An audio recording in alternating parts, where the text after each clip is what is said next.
그때처럼 우리가 살고 있는가? 그때처럼 우리가 살고 있는가? 내 젊은 시절 추억도 많은 사진첩을 펼칠 때면 전화의 그날 옛 선우들이 나를 보고 물어보네. 그때처럼 우리가 살고 있는가? 그때처럼 우리가 살고 있는가? 낙동강을 넘으며 돈길을 뿌리던 그때 그날처럼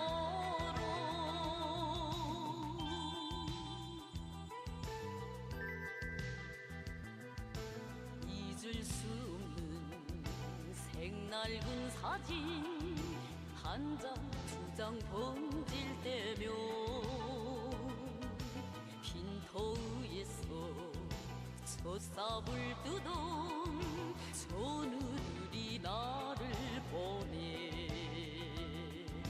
그때 이룰 우리가 오이즈랴. 그때 이룰 우리가 오이즈랴. 우리띠를 초이며 흉농가를 부르던 그때 그나날들은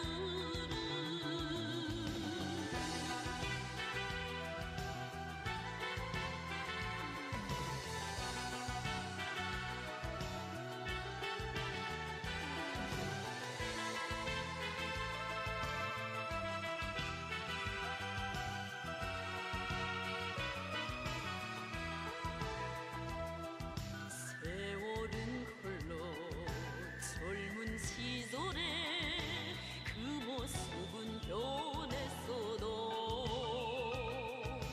어머니 당을 따르는 마음 청춘으로 남아있네. 그때처럼 영원히 우리 살리라. 그때처럼 영원히 우리 살리라. 굳게 다진 그 맹세 심장으로 지키던 그때 그나날처럼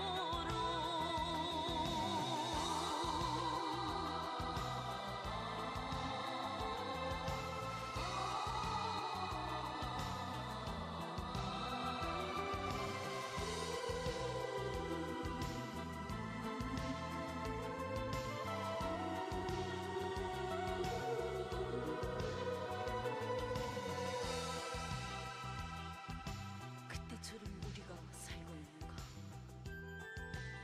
그때처럼 우리가 살고 있는가? 그때처럼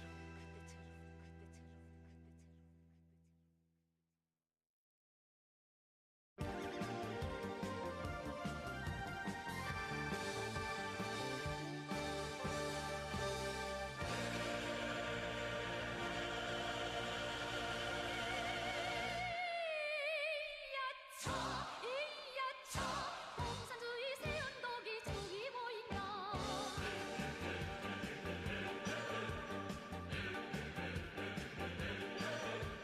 백전백승도동강 새 시대를 열었다. 천리만리 희상을 온 세상에 떨치자. 어서 가자 빨리 가자. Hey folks, sorry, I'm just my camera's still getting set up. Actually, I don't think there's anybody here yet, so I think we're all good.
Sideways, no.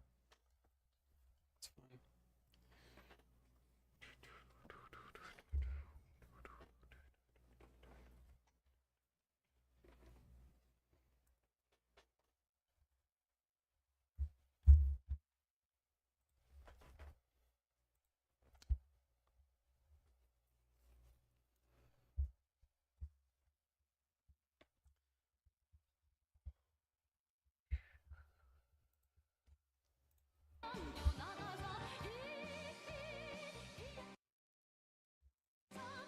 공산주의 새 운동이 저기 보인다. 공산주의 새 운동이 저기 보인다.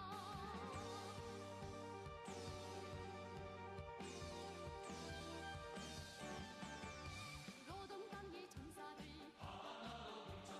빛나는 세승이 What is the benefit of starting a podcast and doing these interviews when you will surely be going to prison next week? Oh, I'm going to prison next week. Or the following weeks? I'm going to prison in the following 2 weeks. Hopefully you'll be in jail in the next year. Absolute terms, right? You said surely you will be going to prison. Yeah, like in the next week or 99.9 said plus surely. That plus means 0.1%. That means 100. Yeah, I'm 100% Surely is sure. 100. Yeah. Okay. What do you think? What do you I think? have nothing to answer to you if you're so sure. Are you a betting gay? Well, I don't want to call you a betting man. I feel like that would be insulting to us, man. Why? All right, so disgraced New York congressman and convicted felon George Santos was just on Matan Evans' podcast, and Matan had him on just in time because right after this podcast, he was sentenced to 7 years in prison for wire fraud and identity theft. So George spent one of his last few days as a free man getting trolled and mocked by a 17-year-old for being a liar who's going to jail. So this was a great guest for Matan, and I can't believe George agreed to do this. I don't know what he thought would happen here. Like he said, he's watched the show before, so I don't know how he expected this to go. I mean, he must just be desperate for any kind of attention, and he's completely delusional, so there is a chance he might have thought that somehow this would go well for him. I mean, he also thought somehow he could basically lie about his whole life and never get caught. So he doesn't really seem to think through this stuff very much because some of the stuff he lied about, people were guaranteed to figure out eventually. I mean, it's kind of crazy he made it as far as he did, but it obviously was going to come crashing down at some point. I mean, he lied about what colleges he went to and where he worked, which is pretty easy to prove. And he also claimed to be a volleyball star in college, which is just hilarious. So then once people found out he was lying about that, obviously they looked into him more, and almost everything he says is a lie. And some of my favorites are he claimed to be Jewish and would always talk about how proud he is of his Jewish heritage. But then he got exposed. So after he claimed he never actually said he was Jewish, he said he was Jew-ish. He also claimed his grandma died in the Holocaust and his mom died in 9/11 and his niece was kidnapped by the Chinese government.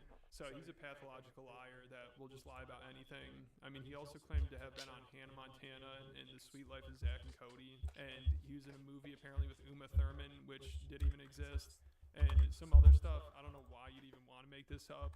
You know, he took credit for producing the Spider-Man play on Broadway. That was a complete disaster. It was a huge flop, and one of the actors got seriously injured in it.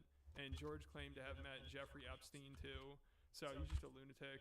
I mean, he also allegedly spent campaign funds on Botox and OnlyFans subscriptions. And he was accused of stealing money from a GoFundMe he set up for a homeless veteran whose dog needed surgery to have a tumor removed. Apparently they raised $3,000, but the veteran never got the money and his dog unfortunately died. So George is just out of control, but thankfully he's still delusional, and he thought going on this podcast would help him because this ended up being a great episode. And then afterwards, Matan went on his podcast, and it got even crazier. Give me my glasses. I wanted to steal it, like you stole the money from that guy with the dog. I stole no money from a person with a dog. Put my glasses back.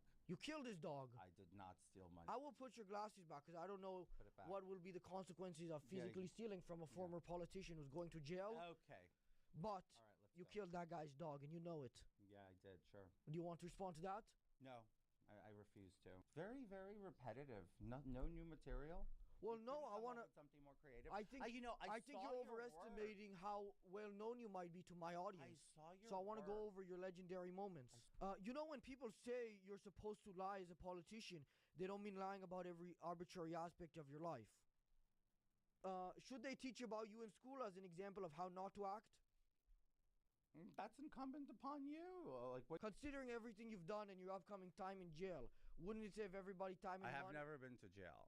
Upcoming time in jail. Okay. Wouldn't it save everybody time and money for the government to blow your head off? I mean, sure. Go ahead, do it. Do you want to volunteer? I don't know, because I know you're like a politician, so I don't know where. Assuming you ever get out of jail, should people spit in your face when they see you in public? Is that a serious question? Yeah. Should it be a duty of the people? Hey, that's Santos. Are you implying violence? I'm asking you if you get permission. Then Are you there's. pro-violence?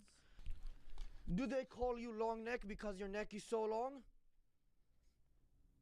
Wait, that's for the next guest, long neck. Get the hell out of here, you stupid liar. Take care, Mathai. So that's pretty much how it went and how George should have expected it to go. But for some reason, he was surprised and he kept saying,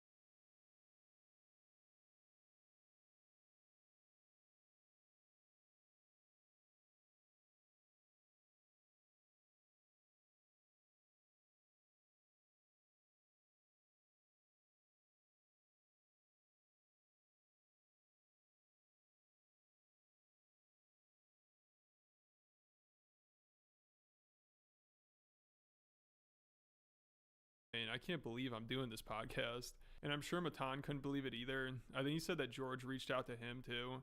But I think George is just desperate for views. And they probably made a deal where if George goes on Matan's podcast, then Matan will go on his. Because obviously pretty much nobody watches his podcast, so he's doing whatever he can. And Matan's appearance is already his second most viewed episode.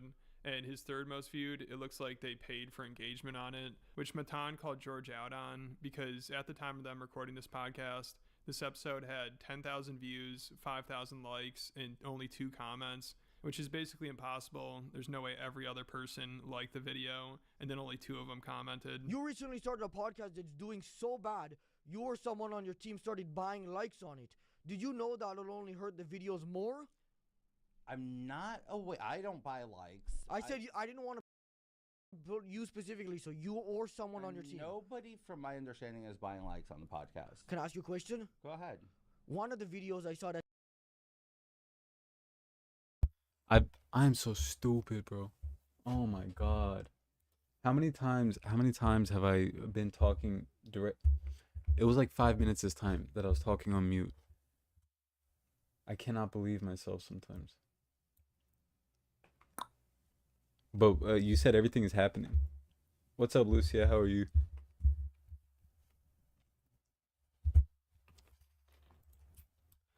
I forgot I forgot my login for Twitch. I'm already logged in. Never mind. Missing his point. I can't start over. Damn. Do we know when he started streaming? It's already been 5 hours. It's like saying the Germans were suffering after World War I. I don't care.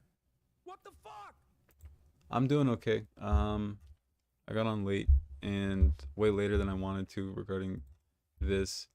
It's so annoying. You can't. I don't know how to use Twitch at all. You can't like rewind, can you? Doesn't fucking matter.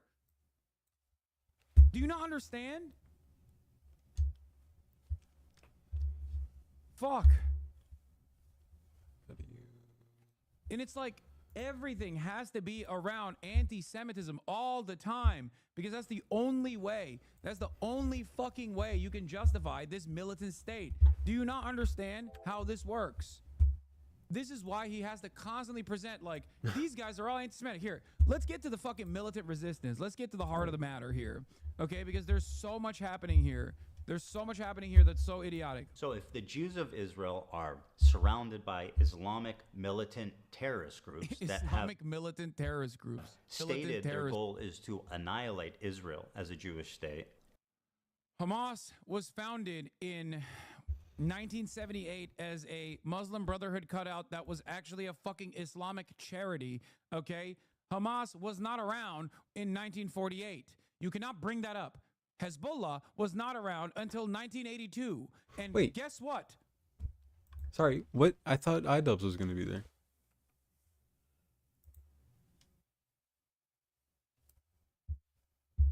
Yeah, I tried, but I don't Exist, I wonder. Ethan actually learned a little bit about it. don't since love he how made this you fucking there's no stupid-ass like video, because rewinding he like had there to is on say, YouTube. Hamas's Hezbollah's inception was a noble one. I will never forget. He said, "Noble Hezbollah." And considering the historical context I'll of check him out. Jews being pogromed from Arab countries, Sorry, you're right. It was founded in 1987, not 1978. Not that it matters. No, I think actually, you know what? You might be wrong. You might literally be wrong. I think like the official charter is 1987, but it was before the official charter. It was an Islamic charity. So I think I'm right and you're wrong. Yeah. For the record, just letting you know. Hold on. Hold on. He donated like a couple from high school that argue via Facebook posts. Like, seriously. I'm glad you're finally watching the video, and I appreciate you using it as a chance to do some good. Oh, don't be so disingenuous. Are you kidding me? This guy who I swear to God, he hates charity. There's like something inside him that just cannot get along with anybody being charitable. I don't know what it is. I've never in my life thought like, yeah, that charity sucks, unless it's like an actual evil charity. But none of these charities are evil. They're just normal charities that he's hating on. So weird. Anyway, I hope you'll engage with it honestly and with integrity, and perhaps even walk back some of your rhetoric. Okay, what happened to the Jews in Iraq, Egypt, Yemen, Morocco, Lebanon after 1948, Hasan? Why did the Jews leave their homes, businesses, possessions, and villages of 2,000 years, Hasan? They all left every Arab country. Why is that? And why did all the Algerian Jews move to France, Hasan? I would really love to see if he's like getting this from anybody else, you know? He donated to charity. He donated $1,000. That is incredible. That's crazy. But he's basically, I hate to harp on what I was talking about yesterday, and if you guys want, we can keep on watching the yesterday's stream. We never finished that because I got tired.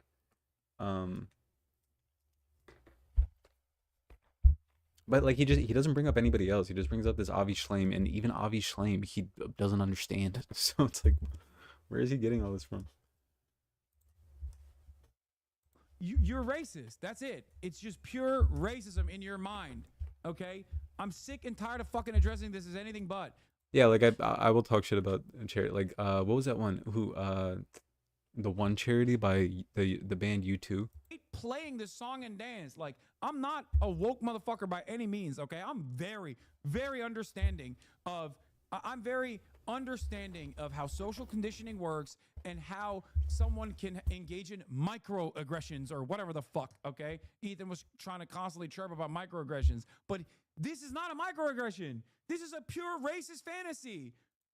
The only reason why Hezbollah is pummeling Israel as it was, and the only reason why October 7 happened is because of Israel. These are nationalist resistance groups against Israeli occupation. They were designed because Israel occupied these countries, just like in Lebanon. When Israel occupied Lebanon, that's when Hezbollah was created. There was already sectarian infighting that was taking place in Lebanon. Israel actually used the Maronite Christians in Lebanon as a weapon. They did the Sabra and Shatila massacres against the PLO, against the fucking Palestinians that had actually escaped Israel and went to Lebanon. They went in there and allowed the right-wing phalangist, fascist psychopaths to fucking slaughter people. That's where they actually did the babies getting pulled out of fucking mothers' wombs, by the way. That's those fucking phalangist fascists that did that. I don't know if anybody else saw this. I didn't see this, but We have officially reached the boundary of $75,000. I'm very proud of you guys. I gotta turn it up. Okay?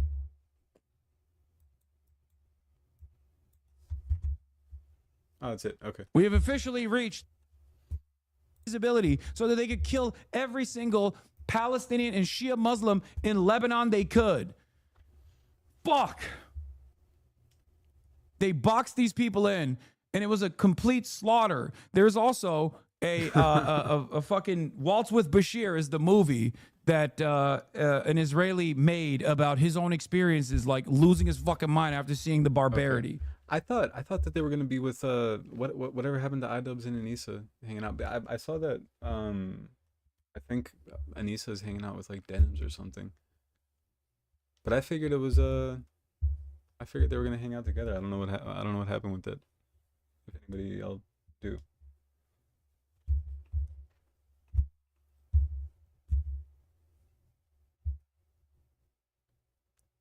He says in Texas. Oh. $500. My goat. Thank you, Ethan. Condemned Netanyahu as a war criminal. This is so gross. I can't believe it. I can't believe how gross he is. He uses the $6,500 as though it's literally a permission for him to be as racist as he wants to. It's like, I gave $6,500. I said it was a genocide in 2021. What the fuck do you want from me? Now it's my time to constantly talk about. It's so weird how he sees these things. It was something else too. I forget what it was. Oh, it was when he was being homophobic. I don't know if anybody remembers that, but when he was being homophobic on stream with the whole gay fan and everything, he said like, I've said multiple times that I love the LGBT community, and it's like, okay, so what? Suck my dick. You buy fucking new watches every goddamn week that's like worth $100,000. What the fuck do you mean? It's not even a good enough indulgence to fucking actually do the amount of deplatforming that you fucking engaged in. Okay? Open up your fucking wallet a little bit harder. Jesus Christ. Oh, he's gonna clip this? Suck my fucking cock from the back, you stupid bitches who constantly fucking say, he's gonna clip this, he's gonna clip this. I don't give a shit. He can clip everything. He can suck my dick from the fucking back, dude. Suck my fucking cock. Okay, all of you dumb fucking optics lovers. Oh my God. Fuck you, dude. Yeah, I gave $6,500 to Black Lives Matter. I can say the N-word now, you know? Let me go deplatform every fucking black liberation activist. The fuck? What do you think is an N-word pass? You think that's how it works? Anyway, ironic because I think a lot of you have all. Have y'all ever gone through? I don't know if you guys want to keep on watching. Have y'all ever gone through the H3 subreddit? I was going through it the other day, and the most insane comments come out of there. I talked a little bit about it yesterday, but it's just like, who are these people? Like it's always for some reason the grammar is always terrible. The things that they say are just so out of touch. It's like a spectacle. It's like a circus.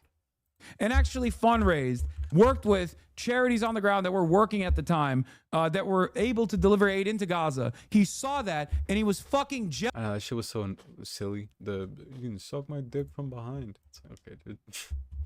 $1.6 million. That's fantastic. Literally negligible. They've received billions of fucking dollars. It's a good thing. Has $1.6 million had an outcome on anything happening in Gaza? Absolutely fucking not. What do you mean? Has it helped people? I also never got that. I don't want to keep on going over. I kind of wanted to talk about. There's stuff that's happening in Gaza right now, but also I wanted to talk about Destiny, because if you look at Destiny, like if you listen to Destiny in the way that he talks versus the way that, except for that Destiny is a little bit more like weird and gross somehow than Ethan, they're so like one-to-one, dude.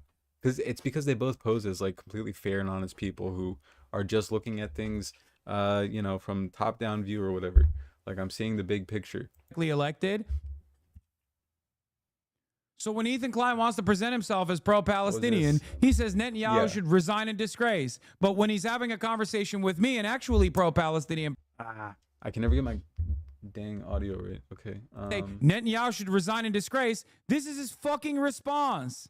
I think Israel should have done in response to October 7th. Instead of indiscriminately bombing Gaza, I think the first thing to do in that situation would be to dismantle the government in the way that it existed, like get Netanyahu out of power. Okay. So you're saying Israel. And I'm over here saying like 85% of Israelis hate Netanyahu right now. He should not be in office. I'm fixing my mic.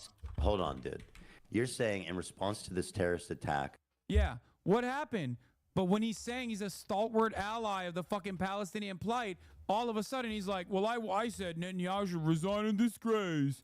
So I guess you didn't want Netanyahu to resign in disgrace because he's a fucking liar. That's it.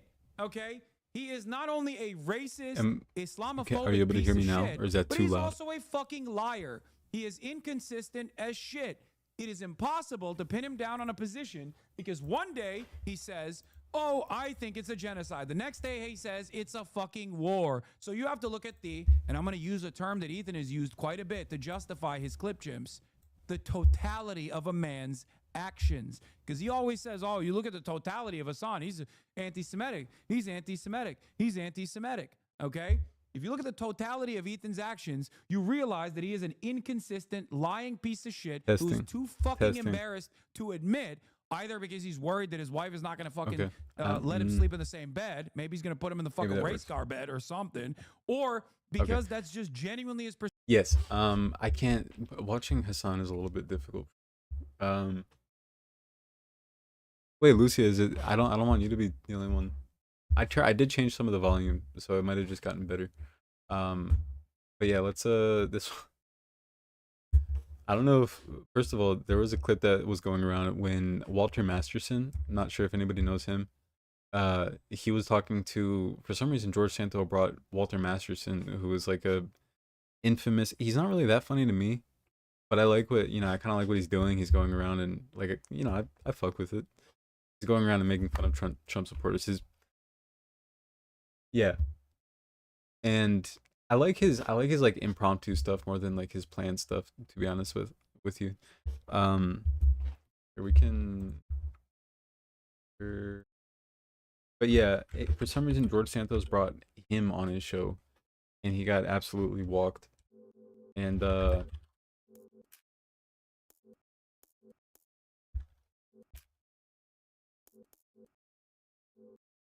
am I looking at? Oh, okay, cool. That is good to hear. I don't know if I want to watch all of... There's a book I saw in the children's library where like these two daughters like take turns having sex with their dad. And everything was like crazy. That's gross. I don't even know that. That's the Bible. Whatever. That's the Bible, George. I'm not getting. It's the Bible. I'm not getting into scripture with you. Okay. Really not. Really not. There's a book I saw in the children's library. Kind of line it. I mean, there are arguments that you can make to like not talk about something like the Bible or something like, oh, I don't want to talk about religion. I don't talk scripture. Okay, dude. Mark Gator I don't believe you. But yeah, and I think actually George Santos just got like arrested or something, didn't he? Hold on. I'm gonna jump into like the middle of this. Really? Yes. Okay. That's Great. wrong. It's wrong. It's wrong when they did it to Kavanaugh. It's wrong when they did it to Clarence Oh Thomas. my God. Oh. It's wrong when they did it to every Poor single elected Clarence official. Thomas, poor Kavanaugh. It's wrong. I know It's he's wrong gonna when they have- did it to Pelosi and what they did to her husband. It's And, wrong. So wrong. they're gonna have to get another, billionaire to fund, He's talking about, I think, Antifa. Hold on. Or no, he's talking about people in general who go out and harass people. Which, to be fair, if you're a politician, this might sound like a crazy take, but if you're a politician, if you start to fuck up bad enough, you're going to be open to some sort of harassment. Your family, definitely don't think that. I don't know. Anyway. But when people act like him, when there's people who are doing fraud, it's like, where do you draw the line? Can you not go to, not necessarily harass, just like go out and publicly call out a politician, because like there are good people. Like I know that I would feel some type of way if a politician that, I don't really like politicians, but one that did good things, if he was getting harassed, if they were getting harassed, I would probably have a problem with it. But like George Santos,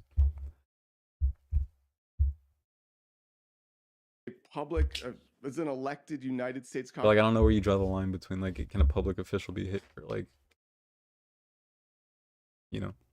harassed?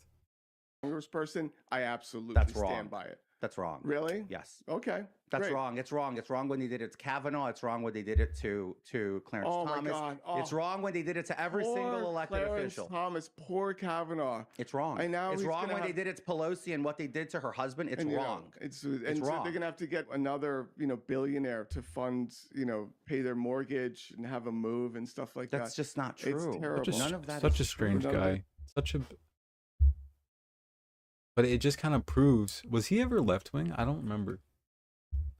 It just kind of proves that conservatives will buy anything, because up until he was like publicly, there was still people defending him up until like, I think up until he actually went to court for it, there was people defending him. But he had been caught out in a million lies. Did you know that he said that he was Jewish for a while, and then when he was called out on it, he said he was Jewish, kind of Jewish. It's How do true. you live in a world like that? Where Clarence Thomas and Kavanaugh, Nobody pays for no their one got their mortgage. mortgage paid for. No one had billionaires send them around the world and give them lavish trips and stuff like that. Can we fact check all that? Yeah. Harlan Crow, yeah, Harlan Crow, yeah. Thank you. I don't care about what your fact checker friends say or not. Like public officials, like judges, elected congressmen and senators and Supreme Court justices at their home. If you want to take away people's rights, I took and, nobody's you rights away wanna- to anything. I voted no such time against abortion. Well, I mean, you didn't have time to vote for anything. Yes, You I got did. It thrown went out on of the floor. Congress. It was You got thrown out of Congress. It was There on no the time floor for and you I voted against to- it. My what? record stands by it. It was on the floor and I voted against it in You're, an you're amendment. part of the Republican Party. That doesn't. We're not a Dude, monolith. What? We're not a monolith. Okay, great. I know. I'm sorry. Very diverse. I'm sure you're very. Dude, I'm a progressive. gay man in the Republican Party. You're a gay man who helps them, gives them cover for when Cover they for wanna what? be. Is this not the same exact shit? I'm sorry, I'm Ethan brained still, but like, it's not even just like him and Ethan, obviously. It's just liars. People who lie a lot. They always do this, like, oh, I know you think that I'm a bad guy, but actually, here's this part of my identity that proves that I'm not. Cover for what? Anti-LGBTQ. Over 60 members of Congress voted to codify the Marriage Equality Act. What are you talking about? Marriage equality. Okay.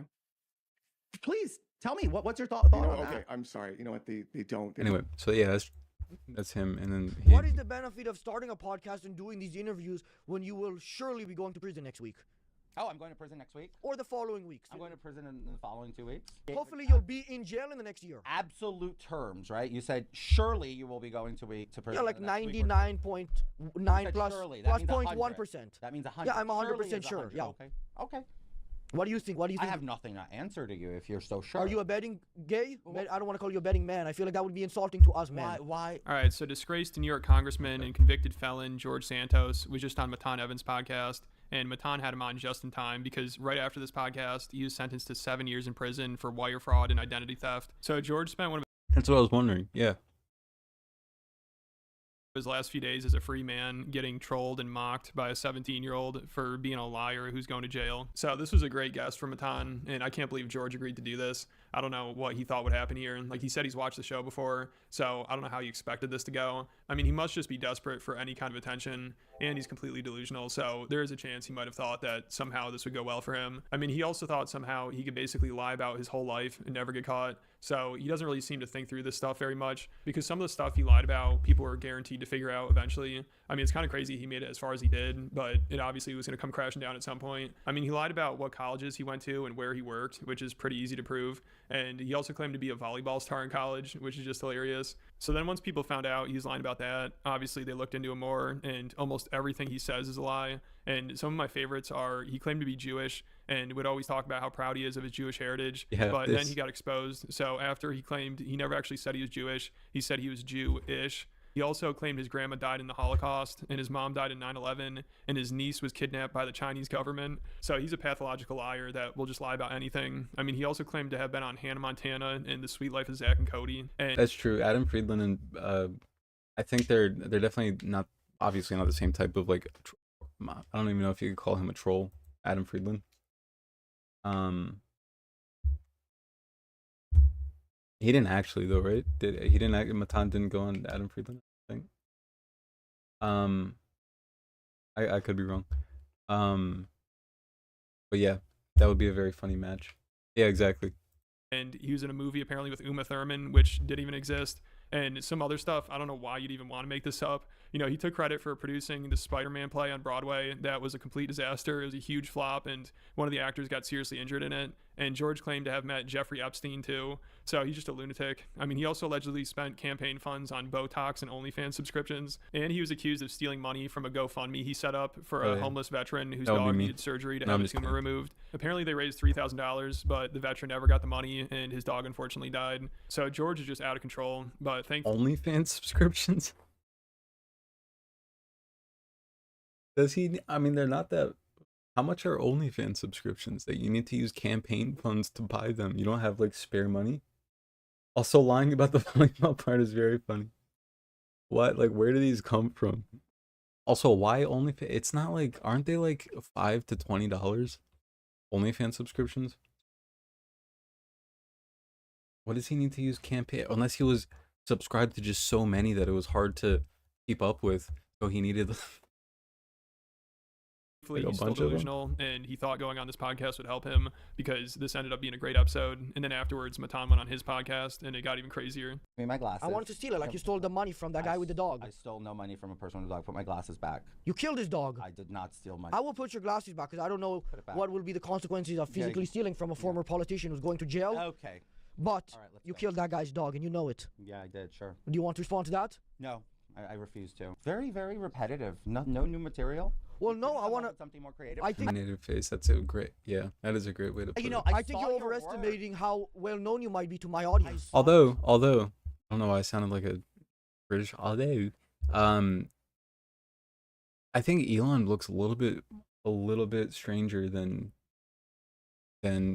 he does. He just looks maybe like, you know, pretty well Botoxed, but Elon doesn't even look like he has Botox. It looks like something else. It looks like there's another person living inside of him.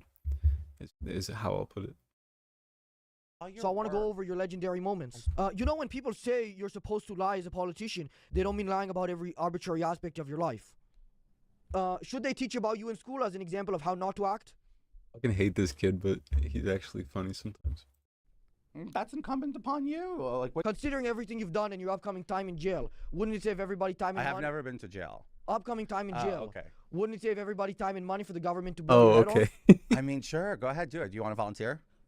off? I don't know, because I know you're like a what the politician, so fuck? I don't know where. Assuming you What did you considering say? everything you've done and your upcoming time in jail, wouldn't it save everybody time I and have money? never been to jail. Upcoming time in jail. Okay. Wouldn't it save everybody time and money for the government to blow your head off? I mean, sure. Go ahead, do it. Do you want to volunteer? I don't know, because I know you're like a politician, so I don't know where. Assuming you ever get out of jail, should people spit in your face when they see you in public? Is that a serious question? Yeah. Should it be a duty of the people? Hey, that's Santos. Are you implying violence? I'm asking you if you get permission. Then Are you there's. pro-violence? Do they call you long neck because your neck is so long? Wait, that's for the next guest, long neck. Get the hell out of here, you stupid liar. Take care, Baton. So that's pretty much how it went and how George should have expected it to go. But for some reason, he was surprised and he kept saying, I can't believe I'm doing this podcast. And I'm sure Matan couldn't believe it either. I think he said that George reached out to him. He's just very annoying. Like, I don't, like, actually, he is actually very, the long neck thing was kind of funny. You can kind of tell Matan actually likes his guests. This time it's painfully clear he does not. Him too. But I think George is just desperate for views. And they Oh, they didn't know about the arrest yet. I just thought of that. probably made a deal where if George goes on Matan's podcast, then Matan will go on his. Because obviously pretty much nobody watches his podcast. So he's doing whatever he can. And Matan's It's very abrasive. Yeah, no, I don't hate him. Oh God, do you guys want to watch the worst matchup of all time? Destiny and George Santos. Oh Christ, Jesus Almighty! God forgive me. I probably shouldn't. I'm not even religious, but I do feel bad. Is that weird? I don't know. I feel bad. Like I was just raised too Catholic, I think. Appearance is already his second most viewed episode, and his third most viewed. It looks like they paid for engagement on it, which Matan called George out on, because at the time of them recording this podcast, this episode had 10,000 views, 5,000 likes, and only 2 comments, which is basically impossible. There's no way every other person liked the video, and then only 2 of them commented. You recently started a podcast that's doing so bad, you or someone on your team started buying likes on it. Did you know that it'll only hurt the videos more? I'm not. Oh wait, I don't buy likes. I said I didn't want to build you specifically, so you or someone on your team. Nobody. That's such a weird response. Because if he like all of the rest of his responses when he's like, oh, I've never been to jail, he says everything else so confidently, but his own channel, his own podcast, he's like, I don't buy likes. Okay, dude. To be fair, actually no, I gotta back that up. I don't know if it's his, like, if he controls the channel, because I saw another person on there. But still, it's a weird response. From my understanding, is buying likes on the podcast. Can I ask you a question? Go ahead. Not that I'm trying to hyperanalyze George Santos, who is a known liar, but yeah. The videos I saw that 10,000 views, 5,000 likes, 2 comments. One of them was you, and then me, or maybe it was a guy pretending to be you, and then one guy said, "Why isn't he in jail?" That doesn't make sense for 5,000 likes. He's a bad liar. Okay. You're buying likes. You're down the drain. Are you the one doing it? You're buying likes He's on it? accusing us of buying likes. No, I'm just asking. But I have a feeling it's true. It's not. Okay, why didn't any of them comment? I don't know. I think he's trying to give us business advice, but it's ill Well, advice. buying likes on a podcast will only hurt it because the viewers going there, it's hurting the retention. Well, anybody So, in this Matan, office, what he's doing is hurting himself. no, basically. anybody in this office can confirm. Nobody buys. Nobody in likes. this office has bought So likes. somebody's or doing it views. then. Why do they say it so bizarrely? Nobody here has bought likes. Just say you don't buy likes. Say it's not true. Half-ass the lie. It just sounds bad.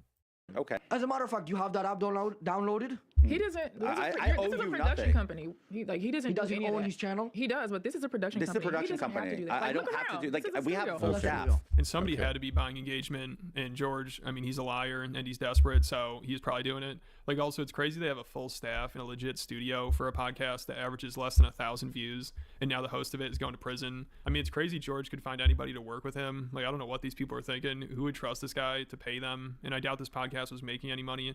And George, he was obviously going to jail, so this was like the biggest waste of time. But I guess they went out with a bang. Like, this episode was wild. Right in the beginning, his co-host almost gets in a fight with Matan and Mike. So let me tell y'all the ground rules with me. How are you? I don't like being touched. We can play the game. You can do the accents, Okay, all good. of that good stuff. That's my only boundary. That's fine. I don't All right, care. and we need you out of the frame.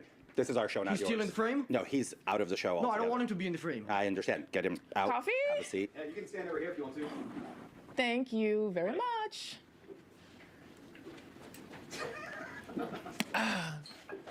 So the people out there Can he come sit that here? No. Come sit here, Mike. No, so the people absolutely out not. there that don't know you, Are you? if you come over here, I'm gonna. You know what? You said no touching. I can touch. You can't No, I'm touch gonna me. get physical Please too. get up. Do you think I'm scared of you, little boy? No, but I Do think you I'm not really, scared of you really think either. that? Stand up. I'll fight a woman. Get up. Get up. Get up. I will fight a woman. Who is this person? Who is this woman? Who is the co-host?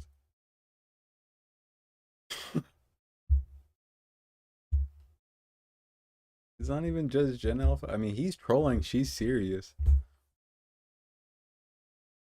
trying to get up now. No, 'Cause I no, don't no. want to take him because I can. Let's go. Let's go ahead and get up. Are you air punching a woman? I would like to punch her for real in the face. Well, you're his buddy. I think You it's know, a just cool a friend shit. to include. Like, Well, you know, if Buddy's gonna sit here, what's Buddy's name? No, he's gonna get out of the frame. yeah, so get out of the frame. You told me you had one rule though. You said no physical, but I then said you don't touch me. You don't touch But her. you think you can Right. touch me? Yeah. I'll throw a leg kick in your face. Oh. Stood up to my body here. I mean, what do you So think? you're defending your guy that he was in the wrong. By the way, Your I don't friend mean this was with in the any offense. wrong. I don't even know if you are a former man. So, What? To be completely Did you honest just with you, did he say? did you just say she's a man? she might be. I don't know. I didn't ask yet, and she looks a little like it. So he did that before with another comic that was on his god awful course, podcast that yeah. I watched. So he He has just this went thing on where it. he accuses women Probably of the being worst trans. mistake of my life. That's the worst one. Yeah.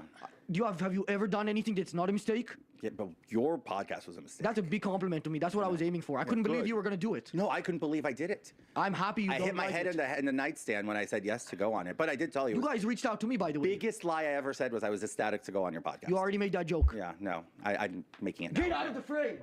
And it seems like George's co-host thought she'd be more prepared for this. Like she thought she could handle the trolling, and she did handle it better than David Lucas. I'll give her credit for that. But the trans thing that got to her, and she tries to get serious about it. There's a really good. I don't know if you guys have seen Elephant Graveyard. He's really funny.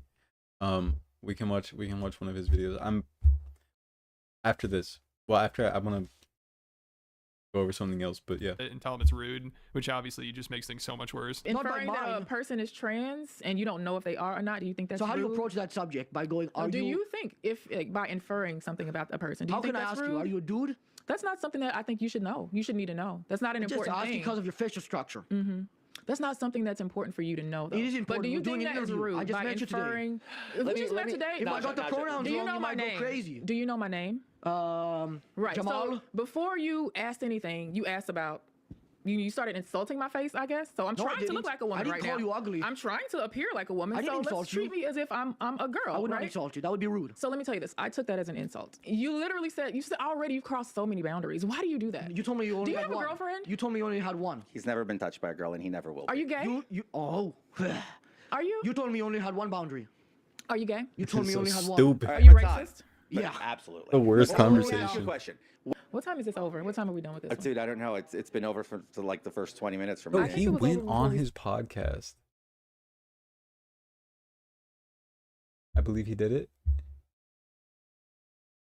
Oh, I forgot what I was saying earlier. Started. Yeah, this dude's fucking I actually insane. am more interested in You this know, one. You know what it is? Oh, no, he has psychological issues. He has deep-rooted trauma, this kid. So by the end of this, they both just hate Matan, which is obviously what he was going for. And it's funny, the whole time George, he keeps trying to lecture him about how his career is going to fail. Like he says Matan's shtick is going to get old and he needs to start acting normal. You know, it's ridiculous. George Santos is trying to tell somebody they need to be more authentic. I mean, this is just the best to hear him act like he should be giving people advice right now. I mean, this is just comedy gold. Like, he also pretends to be a tough guy and tries to intimidate Matan, and it's just so pathetic. He's like, I know a lot of powerful people. I'm the last person you want to mess with. And he's just trying to do whatever he can to try to get Matan to break, but obviously it doesn't work, so he just gets pissed off about it. You draw attention because you're making an ass out of yourself. Yeah, so I know a thing or two about making an ass out of myself to draw attention. You're becoming a mini expert. But I'm not But actually. you're bad at it. I don't think people think of me as a crazy liar. You're pathetic- bad. pathetic guy. You're pathetic. Where's the next place you're gonna go? You're in your career? pathetic. This is very ironic. No, I will die a congressman. You have a pathetic accent. You have a pathetic That's true, shtick. but you will also die a congressman. Weren't you like? Haven't you been kicked out for like the years? congressman, the worst one ever. That's not expelled. true. Not You were even expelled on from Congress. remotely. I will say this to you. Do you know what? As a former politician, I do know. I know a lot of people in a lot of places, and I'm probably the last person. Shut the fuck up. Shut the fuck up. And you really want to piss off. Did I make you? What are you talking about? Nobody talks to you still. Show me one politician who has active contact with George Santos. Matt Gates, maybe. Aren't they both Floridian? They both seem. George Santos, I'm 99% sure. And also everything he does is very Floridian. No offense to any Floridians. You angry? No, I'm just reminding you that. I'm trying to be cool, calm, and collected. I even apologized about my little outburst there. Yeah, and lastly, I think as an adult, I'm going to give you some advice. Obviously, your shtick is your shtick. You do what you think is good for you. I think that you're going to fizzle out and burn because it's exhausting. People are not. Wait, Gen Alpha. How old is Matan?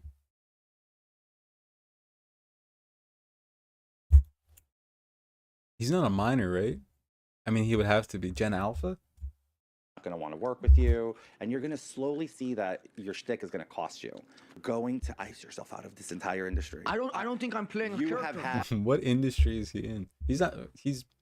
You have had such an opportunity to. I mean, he's obviously in the podcast industry. Do Never something mind. big. Do the character when the camera's rolling. When it goes off, act like a fucking human being. What did I do when I saw you? You look mental. You behave mental. No, I don't. You guys have this like insanely bad energy about you. Good when you energy. enter. It's awful. We would like to steal energy. stuff, but we don't. It's awful energy. Thanks for coming on. This was great, and we look forward to seeing. Will you give me a fist bump? 17. Spit on your hand. Spittle on your hand. You just licked ice. You just gotta go. You licked ice. Like, You guys don't like me? Bye, Matan. That's very disappointing. Well, I guess thanks for having Do me you think on. you were likable? I wasn't trying to be with you guys, no. Okay. So I think I got my. So then you have the your right answer. impression. That was great. You did a great. I did a good job? You were a great jackass. Yes. Good job. That's well. I wasn't trying to be a jackass Clap to for the him. audience. No, I clap for him. can't. Just to you guys. Yeah. And after Matan leaves, George's co-host acts like George got to him and broke him. It's crazy. And then she rants about how people use Matan for likes and views. Like, that's not what they're trying to do. I mean, Matan said that George reached out to him, and they know what his show's like. They know what he's like. So I don't know what they're expecting. What a waste. Because he'd been on the show before, right?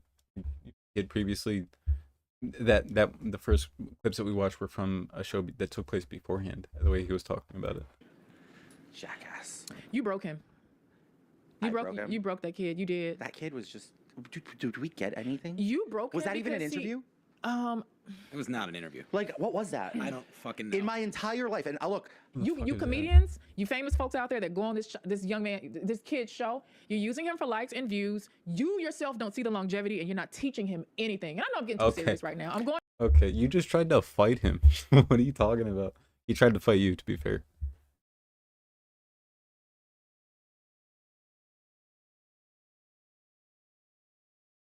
He has done drag. He definitely has done drag. Also, fun fact, you know who else has done drag? Everybody knows this. JD Vance. Why is it always come out that like the worst? Does anybody know Ted Haggard? Hold on, I wonder if there's a quick video we can watch about Ted Haggard, because that is one of the. I'm getting off track. I've been meaning to talk about this for a while. I just want to look at this real quick. It just came across. And yes, we're watching Fox News because I want to hear what they have to say. Who is? Oh, he's a former advisor of the UN, who is diametrically opposed. The United Nations, all of their humanitarian services are for some reason diametrically opposed to Israel. Who would have thought?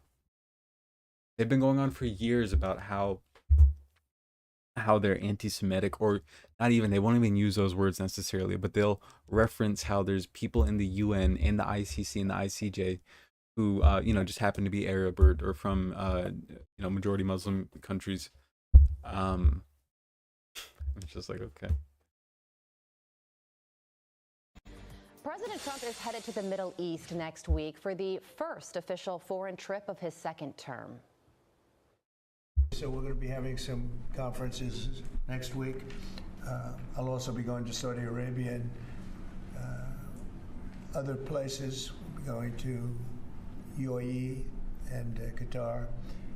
And some of you will be going with us. So have an interesting. God, is this new? How long has this been around?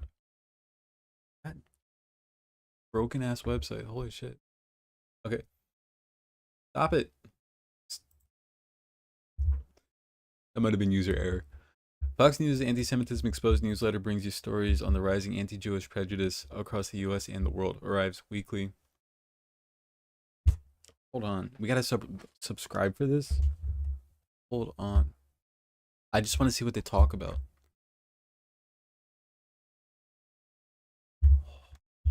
Hold up.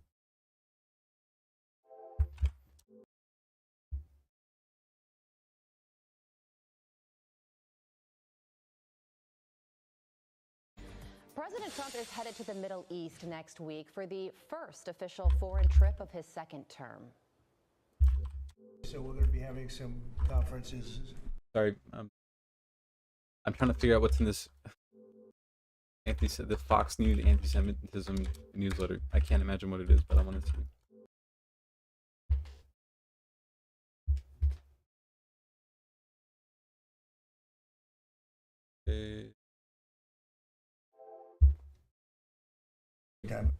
The president's presence. Going to UAE and Qatar.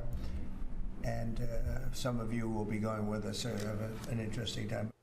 The president's presence in the region comes as Israel just approved a plan to capture the entire Gaza Strip, holding captured territory until all of its war goals are met, including eliminating Hamas and freeing the remaining hostages. Eliminating Hamas is such a ridiculous statement. I'm sure I don't have to explain to you, all of you, but it's like, I don't think there's ever been a significant, or like at least a report that has come out that, Hamas activity has like significantly lessened, or like the Hamas numbers have like plummeted or something. I know that the IOF has come out with maybe propaganda to say that it has been working, but there's no eliminating Hamas. As long as this is the point, as long as Palestinians exist, there are going to be, they might not be called Hamas, but they're going to keep on coming up, because as long as people are still there, it's going to keep on happening, which of course, they don't, the idea is to not have them there. So, but yeah, terror always begets terror. Daniel Flesch is a former senior advisor to Israel's mission at the United Nations, a former IDF paratrooper and visiting fellow in the Allison Center for National Security at the Heritage Foundation. And he joins me now. Daniel, good morning to you. Approving this plan to capture the entire Gaza Strip and also calling up tens of thousands of reserve fighters to do so is a big deal. So tell us about the significance of this decision and how you think this will all play out. Yes, well, good morning, Carly. Thank you for having me. This is Israel demonstrating its intent to finally take the one thing Hamas holds most dear, which is territory. Hamas has demonstrated it's more than willing to sacrifice its own civilian population in Gaza. It does not care about its own survival, but really cares about territory, because how can you fight Israel and try to reclaim Palestine, as they call it, without territory? What territory? Like what part are they actually laying claim to? Because the argument is simultaneously that they're hiding in all of these tunnels and they don't know where they are, and also that they are laying claim to all this territory. And it's like, where? Which parts? There's such a looming, can't find my words, but there's looming presence over all of, there's drones in the sky, there's airplanes all the time, there's surveillance at all times in all places. And it's like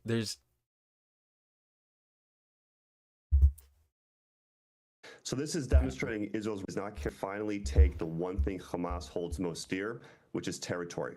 Also, the wording of this, we can finally take what Hamas finds most dear. As if there aren't also, like, we're not accounting for any of the humans, like, and not that they're not humans, but any of the Palestinians. I mean, like, what are you talking about, man? Hamas has demonstrated it's more than willing to sacrifice its own civilian population in Gaza. It does not care about its own survival, but really cares about territory, because how can you fight Israel and try to reclaim Palestine, as they call it, without territory? So this, as they call it, I can't believe. Okay, we're watching Fox News. I gotta meter myself, obviously. This is demonstrating Israel's resolve to take that from them with a classic counterterrorism strategy of clearing, holding, and then building upon a territory. Now, each phase remains indeterminate at this point, but this is demonstrating Israel's resolve to finally take from Hamas territory, which could actually finally spell the beginning of the end of this war. And again, we know from the past two hostage for ceasefire negotiations and deals that were done, in the one earlier this year and the first one in November of 2023, that military pressure brings Hamas to the negotiating table. Now Israel's showing that it will bring military pressure, in addition territorial pressure that perhaps could also see the release of some more hostages. Yeah, and Israeli officials said that Hamas has until President Trump's Middle East visit next week to make a deal, or the next ramped up phase of this war and capturing territory will begin. The European Union, though. How can you call it this? How can you call it? I mean, obviously they're just rebranding it. They're fucking rebranding it into like, oh, we need to take this territory in order to get Hamas out of it. Again, either, which is their plan, which is just to carpet bomb and bunker bust every single part of, the Gaza Strip. Not only that, but also all of eventually everything that they can claim. But they're talking about, like, driving them out or something like that. If Hamas doesn't leave. Where are they going to go? They're going to go to, if they do get out of the area that they want them to get out of, they're going to regroup and just, it's going to be more and more and more. There's never going to be a time, if this is the tactic, I sound like a broken record, but if this is the tactic you're going to use, it's never going to end. And it feels, I know it's not true, but it feels like they don't even, like, they're unable to see this somehow, that it's even if I'm looking from the most charitable angle towards Israel, even if I was pro-Israel, it seems so simple to realize that this is not a viable plan for the long term. You're still surrounded by countries that, you know, will willingly take these, well, not. Does not like this idea. They released a Middle East visit next week to make a deal, or the next ramped up phase of this war and capturing territory will begin. The European Union, though, But also, I was gonna say, how is this? What are we talking about? Israel has a right to defend itself. Obviously, yeah. I mean, if it, without getting too much into the nuance and like too deep into it, like if it was, you know, just a country, then yeah, obviously it has a right to defend itself. But then when you say war and capturing territory in the same time, it's a war. You're doing the war yourself. Like that's your own. Does not like this idea. They released a statement saying escalating would result in further casualties and suffering for the Palestinian population, and urged Israeli forces to exercise the utmost restraint. Yeah, absolutely, Riley. It's not a. It just, you create more anger, you create more fear, you create more, just. But these people are seeing their entire families like being blown apart.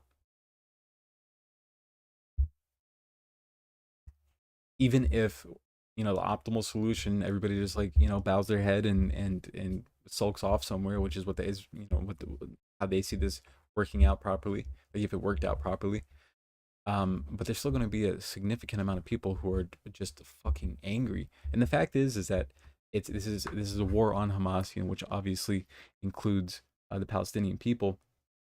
But the collective punishment, and again, I feel like half the stuff I say, like all of you already know, but like, anyway, these people voted in Hamas in 2006, 18 years ago. 50% of the population roughly is under 18 years old. Half of these people were toddlers or did not, or were not alive when that happened, when they were voted in. And you see a lot of, for some reason on Mehdi Hasan's debates, it comes up over and over again. They say, well, they voted these people into power. It's like, but who? But who did that? And how do we know that? No. Yeah. Not to mention, when you pen so many people, 2.2 million people, into an area the size of like Las Vegas, like the Vegas Strip, like it's tiny. There's no area. There's no like militarized areas. It's all civilian infrastructure, all of it. So when you say, oh, they're, you know, they don't even care, this guy talking about, oh, they don't even care about their own people, this isn't that. Well,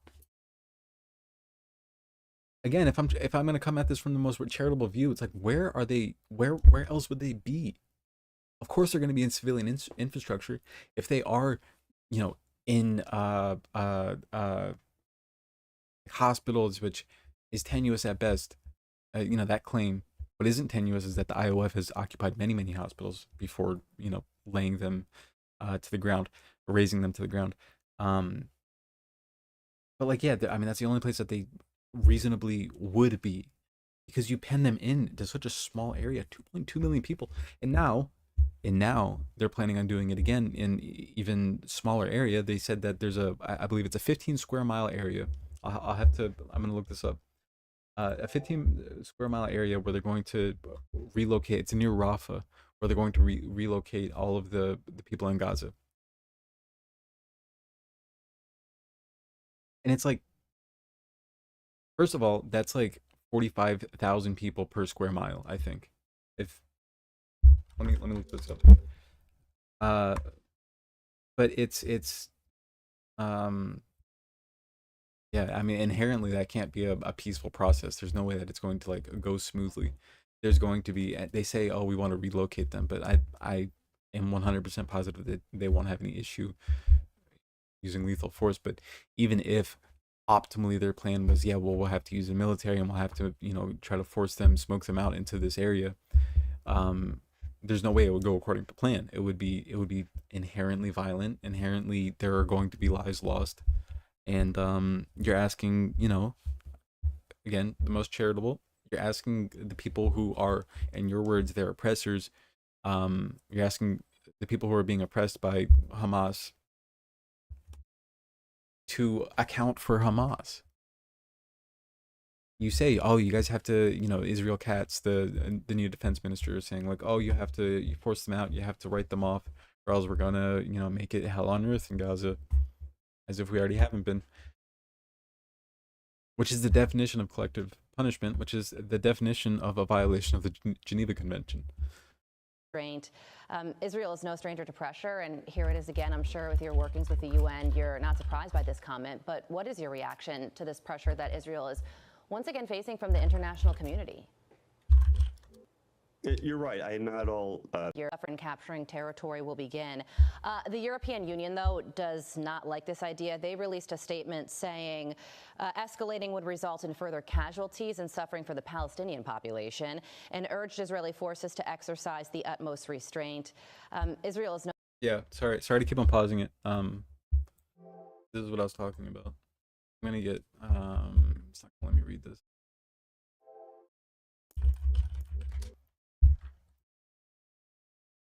I don't know if this is illegal to do on stream, but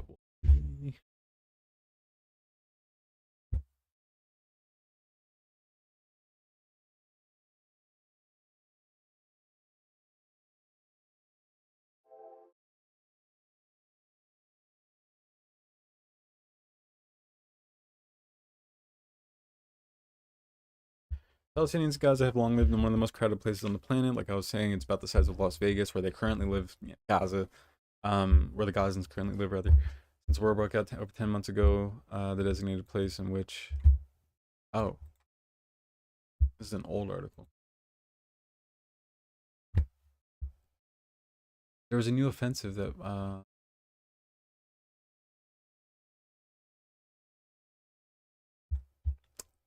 have to find it. No stranger to pressure, and here it is again. I'm sure with your workings with the UN, you're not surprised by this comment, but what is your reaction to this pressure that Israel is once again facing from the international community? You're right. I am not at all surprised by these comments from the Europeans. For many months last year, many in the international community, including Europe, including the UN, were saying that Gaza was facing starvation and a famine. That turned out to be false. Oh God. Okay, I know it's Fox News. It's Fox News, and he's being paid to say. Many, including the previous American administration, said that Israel cannot go into certain cities in Rafah without moving the civilian population to keep them out of harm's way. That proved out to be false. And if you look at the history of armed conflicts in the 21st century, Israel has far surpassed any sort of standards in ensuring that civilian.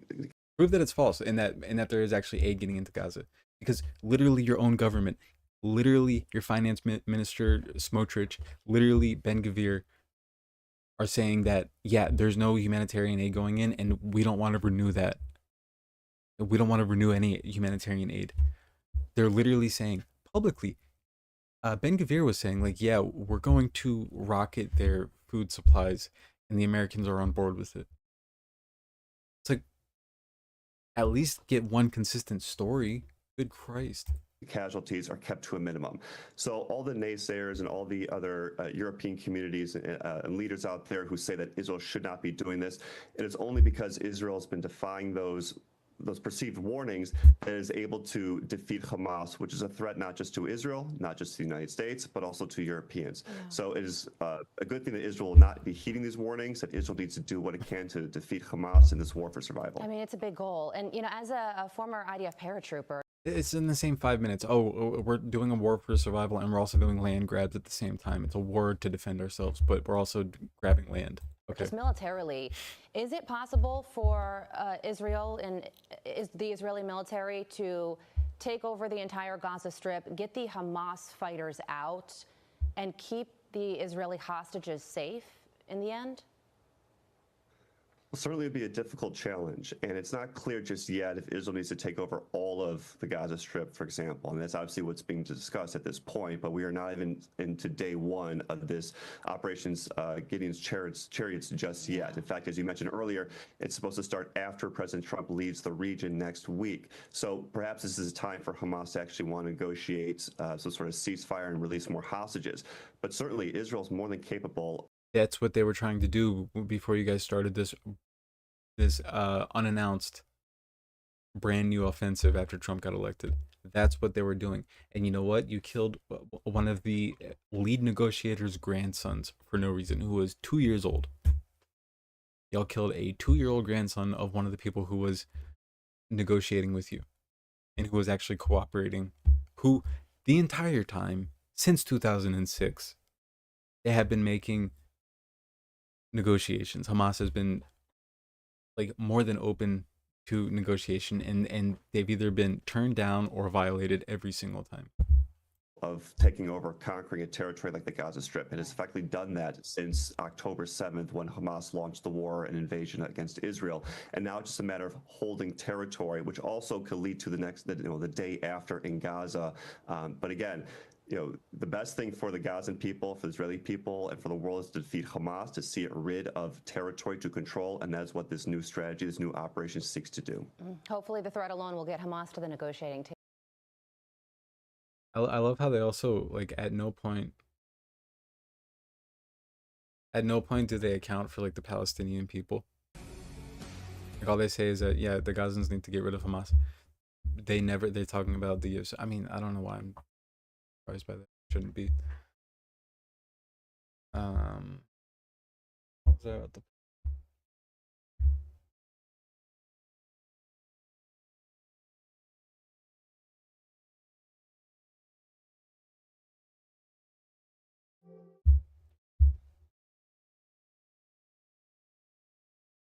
Thank you, Lucia. What were... Oh yeah, this is off topic, but Riley had brought up, what was his name again? Yeah, Egypt tried to do an offensive a really long time ago.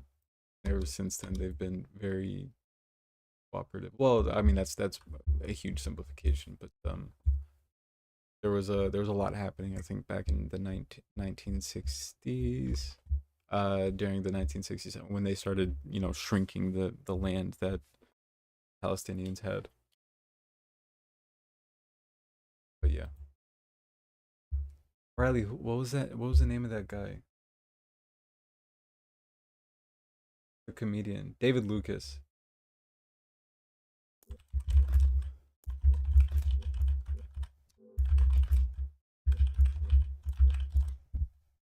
The style that I do this is very ADHD.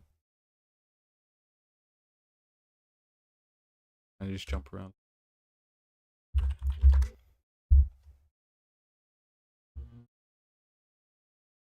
The only one on him.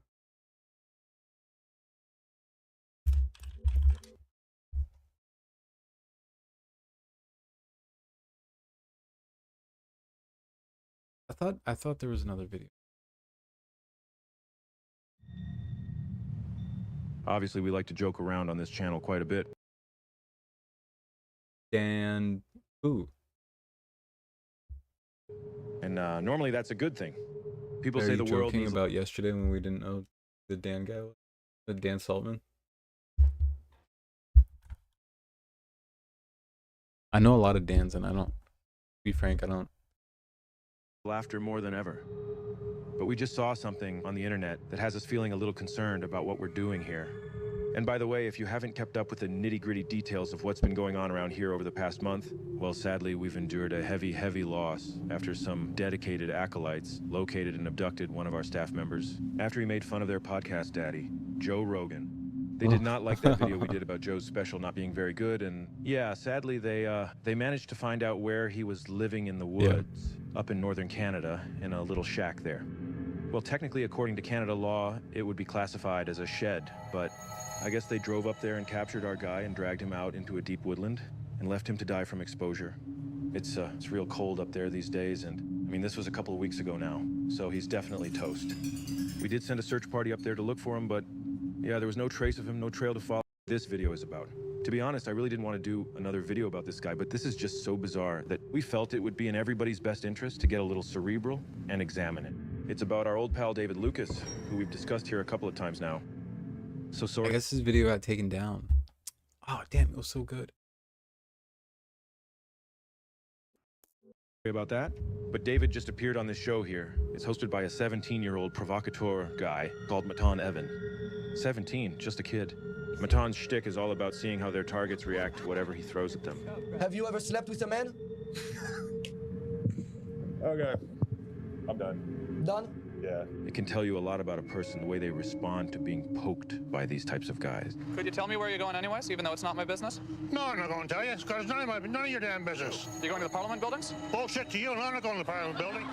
I'm actually... Do I ask you where you're going? Answer my question. Where the hell are you going? Answer my...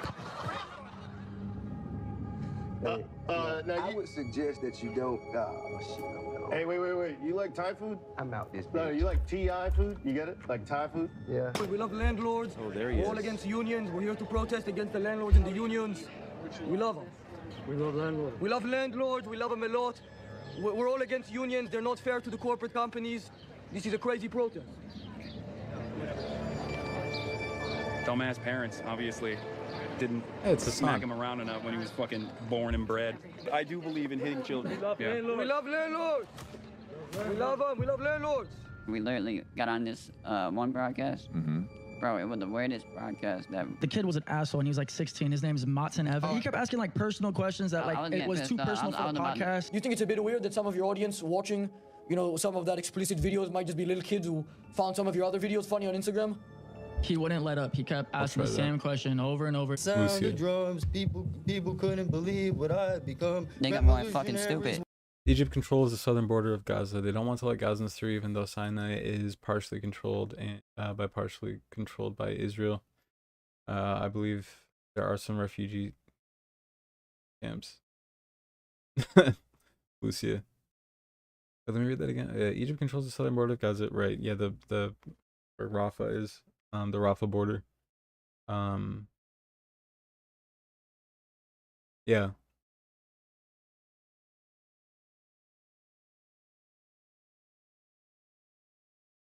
No, there have been some. So they did open the border at some point, but there's still contentions. I don't want to talk about it without knowing fully the situation. I read about it like a couple of weeks ago. Like there was some news on it, but yeah, from what I know, I think you're right, Riley. Listen to this shit. Are you telling me this Matan fucker was trolling you? Yeah, dude. Well, anyway, this guy just had retired roaster/comedian David Lucas on as a guest. And now I don't know if something's going on with David, but he acted incredibly strange during this entire thing. I mean, you have to take a look at this for yourself. David Lucas, welcome in. How you doing? Right off the bat, he's come in equipped with this self-soothing stress ball device, so you know he's pretty nervous about the situation and what's to come. What is that? It's a little stress ball, bro. I just like it. Oh, that's not allowed. Yeah, it is. He's carrying around a lot of stress. And I don't know if it's because our video critiquing his special has almost as many views as the special itself. Whoopsies. Whatever it is. Hell yeah, nigga. Matan then brings up the topic of David's controversial George Floyd joke, brilliantly poking David right in a weak spot by asking him, Why would you make the joke about George Floyd when you have no idea how it can affect the black community? Now, I think most people would recognize that this is an obvious little bit of playful troll work here, but not David. And this marks the first of 3 major ego cracks that we're going to witness in this interview. He snaps. You have no idea how it can affect the black community. Because I wanted to. But what? Because I wanted to. But you don't know how it could affect black people. Who gives a fuck? But black people. I wanted to do. But you don't know if it will offend them. I wanted to do it. But you're well, let offending. me offend them. But is it? I offend white people too. Now what?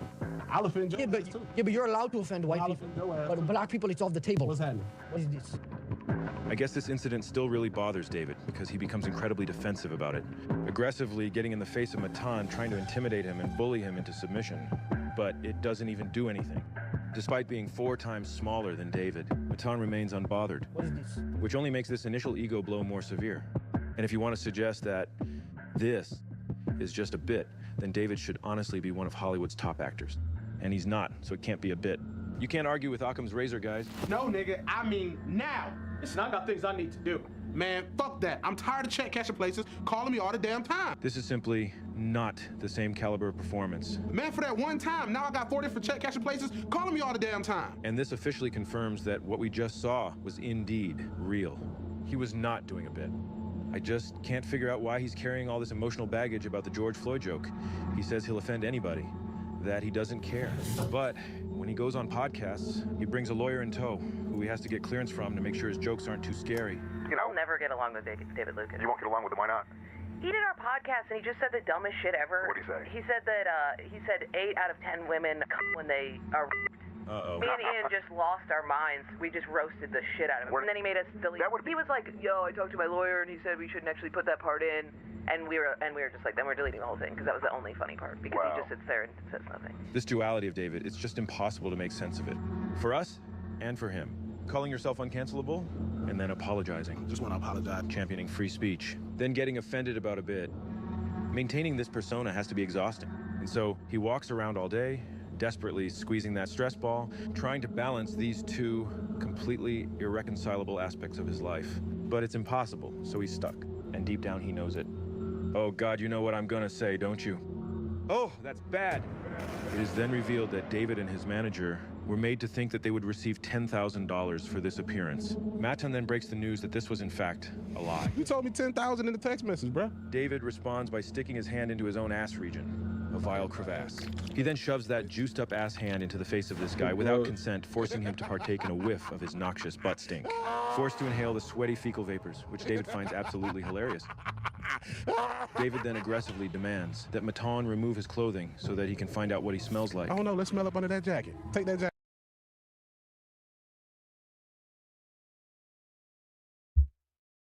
Demonstrating some of his cerebral comedy, David makes a brilliant guess that underneath his clothing, Matan is probably naked. You're probably naked up under that bitch. Let's see. Upon being denied consent, he then attempts to remove Matan's shirt, forcing Matan to physically protect himself. No, it's not allowed. But Matan is ready to strike back. He then asks David if he's related to YouTuber EDP. Whoa. Kid, right? As a kid? As a child? 445, aka Brian Moreland, an allegedly notorious content creator and an alleged predator who was allegedly caught trying to lure allegedly underage girls. Allegedly. Well, I don't know how many of you to EDP 445? Yeah. You are related to it. Yeah. Because I actually. Who is that? Back in 2020, Moreland's alleged sickening text messages were exposed by a YouTuber who had been acting as an underage decoy, which Moreland fell for. How about you call the cops? You call the cops. You want help? Call the cops. You should call the cops. Go ahead.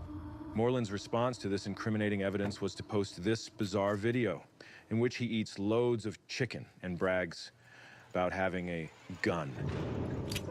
Yeah, I'm glad I brought my pistol. But David had never heard of any of this, so he had no idea where Matan was going with it. Ready to make another lethal strike, Matan then shows David a photo of this EDP guy. That's when he got caught on a predator catch. Oh, he did? Yeah, he's a good. predator.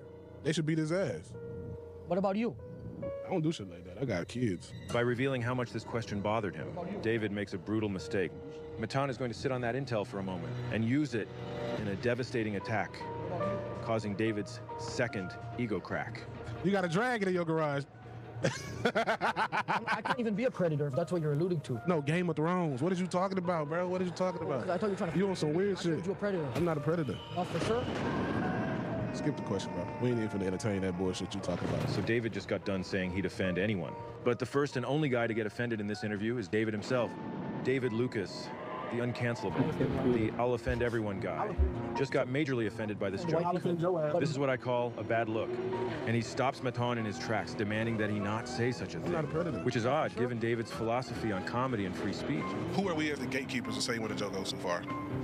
Is it because I'm not famous? It's all in the name of laughter, all in the name of free speech. But when the ego gets cracked this badly, the mind loses its grip on rationality. And over time, these jabs cause immense damage to the mind. It's a psychic form of CTE. Skip the question, bro. We ain't even finna entertain that bullshit you're talking about right now, because I got children, and that's a very sensitive topic. By far, the stupidest thing somebody who's being accused of being a predator, by far the stupidest thing that they can say, and they do it all the time for some reason, is, I have kids. It's like, that's worse. It's always worse. That's never, that's never like a comforting thing when people say that. And all I'm saying, you know, obviously it was a joke by Matan, But like, why he was trying to like take off his fucking advocate clothes. for free speech. The great Patrice O'Neal said that a funny joke and a bad joke come from the same place. So that was my attempt at comedy. It was to get shock value. I'm a troll. Skip the question, bro. We ain't even finna entertain that bullshit you talking about right now. Again, this is a bad look. But then luckily for David, the backdrop suddenly falls down, providing a wonderful distraction to this tense situation. But for some reason, he just doesn't take advantage of it. And when this guy gets up on a chair to fix the backdrop, David's eyes lock onto his ass like a heat-seeking missile. Yeah, look at that booty. He then begins laughing maniacally as his ego is rapidly losing its composure on account of those two big cracks it's now sustained. Fucking music. David then turns to one of the most popular copes of the day, the phone hand. It's something we all do when we don't know what to do with our eyes or our face or our hands. We reach into our pocket and pull out that phone. You stare at it and pretend something important is going on, and you avoid having to even think about the real world. It's the easiest way to opt out of any social expectations. You just slip away into an alternate dimension where real life doesn't matter, and you can relieve yourself of this problem you have with trying to act like a normal guy. But David is so bamboozled already that he can't even manage the phone hand cope. And he just starts juggling these two phones around like it's a circus act, erratically scrolling through them in silence, for no reason. He puts the phone down eventually, but is unable to resist the sweet relief of that phone hand cope. And within seconds, he's back to it, connecting again to the serenity found in that alternate dimension, thanks to our wonderful modern technology. Now, despite how strange this whole encounter has been thus far, what happens next is truly unexplainable. Matan makes a joke about David's manager who's just off camera, to which he responds with this. David then makes this shocking remark out of nowhere, suggesting that not only does he have a gun in his bag, he also has some sort of sex toy. Oh yeah, the sex toy? Excuse me? Yeah, I got it. We're about to have some fun. Sex toy? We're about to have some fun. I mean, I can't believe what we're watching here. Can you? Now, out of curiosity and a moral obligation to perform proper journalism, we began an investigation into what this David Lucas sex toy could possibly be about. And right away, we discovered that a simple Google search leads you to this. The 11-inch king cock flesh-toned squirting cock with balls, for which someone by the name of David Lucas has left a glowing review. Ope, looks like it's back to that phone hand cope. Oh, that's bad. But actually, it's not what you think, because David then turns the phone to show Matan an image of something. What you think about this? Why are you showing me that? That's extremely weird. Show that to him. So what did David show Matan here? That's the best of both worlds. We can't know for certain, but we can examine the evidence before us and make an educated triple-digit IQ hypothesis. Based on David's comment, it seems that he is showing him some type of a sexually explicit image, depicting a trans person. That's the best of both worlds. Moments later, he does it again, and Matan confirms that indeed he's being forced to view sexual imagery. What is this? You keep showing me like images. But believe it or not, the situation doesn't stop there. It just keeps escalating. You on TikTok? I'm on TikTok. I have an account. You ever did Grindr? And it's just in time for the third mind crack to occur. David tries to get out of this horrendous hole he's dug for himself by changing his attitude and trying to riff on some jokes. This is somebody who was like co-signed by the same circle that Joe Rogan is in. Like he was on Kill Tony, I think.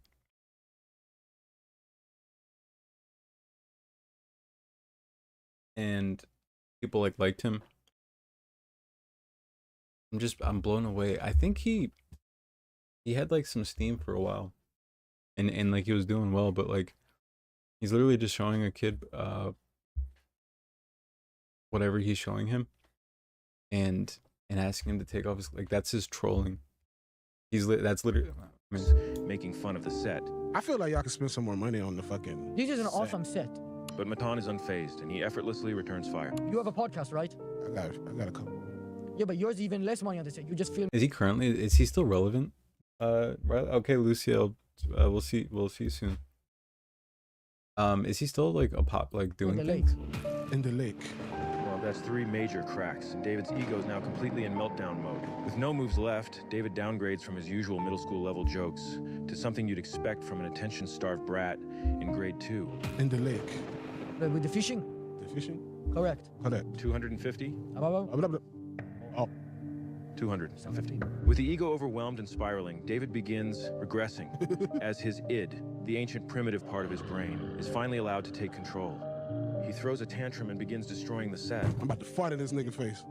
Spilling drinks all over the place.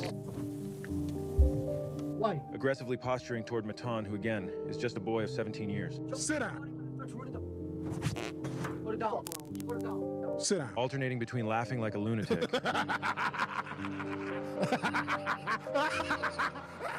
assaulting this boy. Scratch the ass so you can smell it. I'm slapping in your face, bro. Whatever this is. Get real nice and close like we're in prison. Sit that little pale booty down. Kind of cute. Me? You're saying this? Little earring. You're older than 17. I promise I'm 17. Let me see. Watch out. Don't touch me, man. What are you doing? Let me rub your back. Let me rub your back. You're touching on my man. And staring off into space.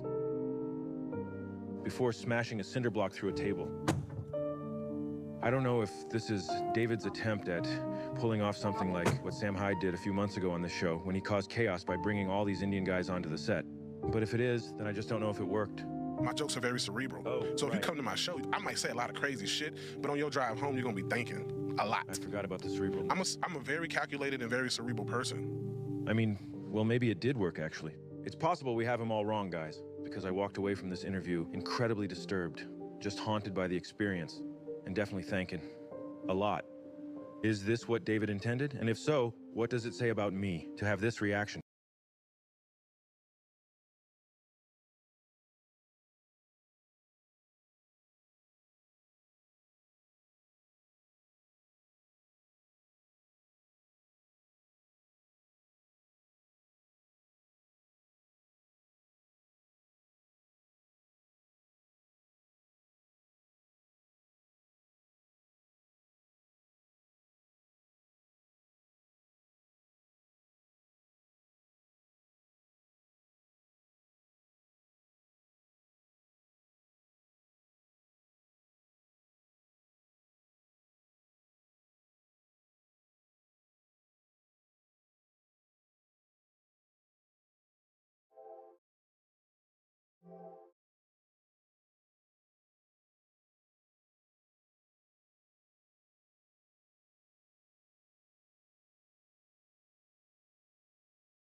I was on mute again.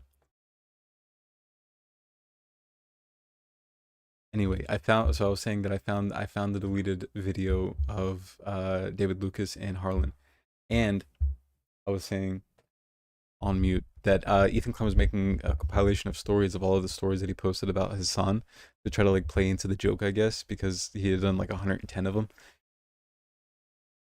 and he it looks like he deleted it now. So yeah. Does he have his like own Instagram? I don't think he does.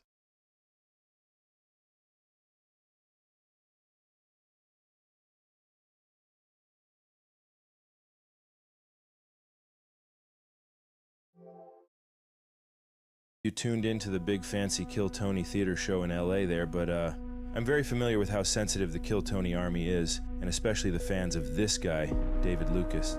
Yep, we reviewed his special on here back when it came out, and it really upset a lot of people. I felt bad for hurting their feelings, but something just happened to David, and we got to take a look at it. I did just see this clip of our pal David Lucas, who is so dumb that he used the Canadian spelling of uncancelable for his little YouTube stand-up special. I guess David's tribute to my wonderful homeland wasn't good enough for my fellow Ontario man Harlan Williams, who just single-handedly confirmed David Lucas to be completely useless as a roast comic, while in front of a whopping 6,000 fans of this Kill Tony thing. This guy David has spent 10 years in comedy and has branded himself as a roast specialist. And he's been a feature of the Kill Tony shows for a long time. His bread and butter is insult comedy. He was even awarded this, I don't know what to even call this. I guess he was inducted into the Kill Tony Hall of Fame. Yeah, he started crying about it and everything. The third ever Hall of Fame. Bucket. Guys, if you work at your comedy as hard as David does and come up with great bits like this, then you may one day be awarded with prestige and accolades as well. I think that niggas that fart with no pants on Amazing. are gay as hell. Slow down, man. Like, why you just out here bare booty farting, nigga? What the hell wrong with you? Who does that? I'm sorry, who does that?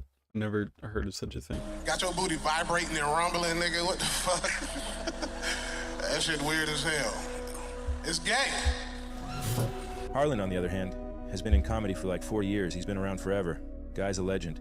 does all kinds of different stuff. And he's been doing improv for a lot of that time. And he's got a triple-digit IQ.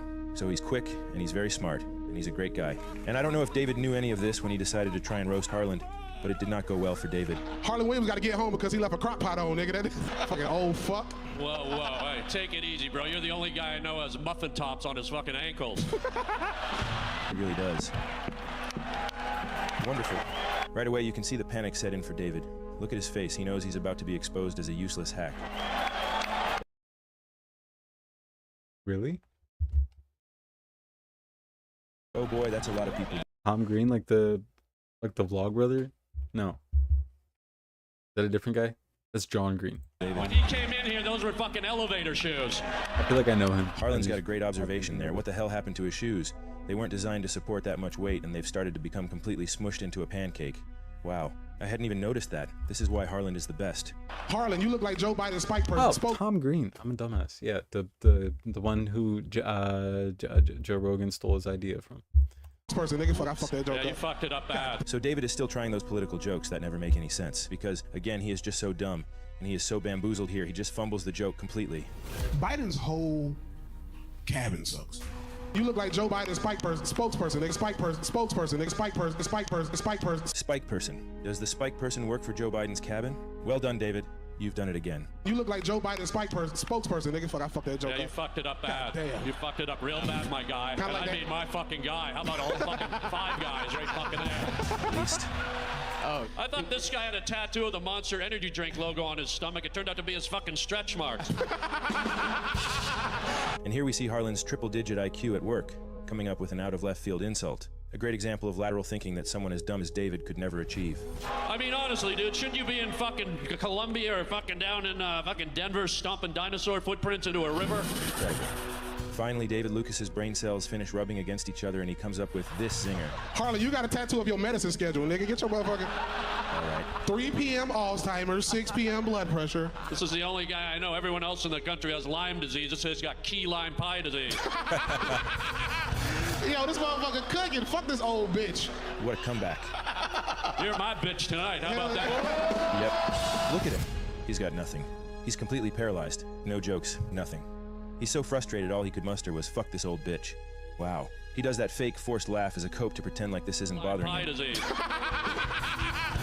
Yo, this motherfucker cooking. Fuck this old bitch. Christ. You're my bitch tonight. How about that?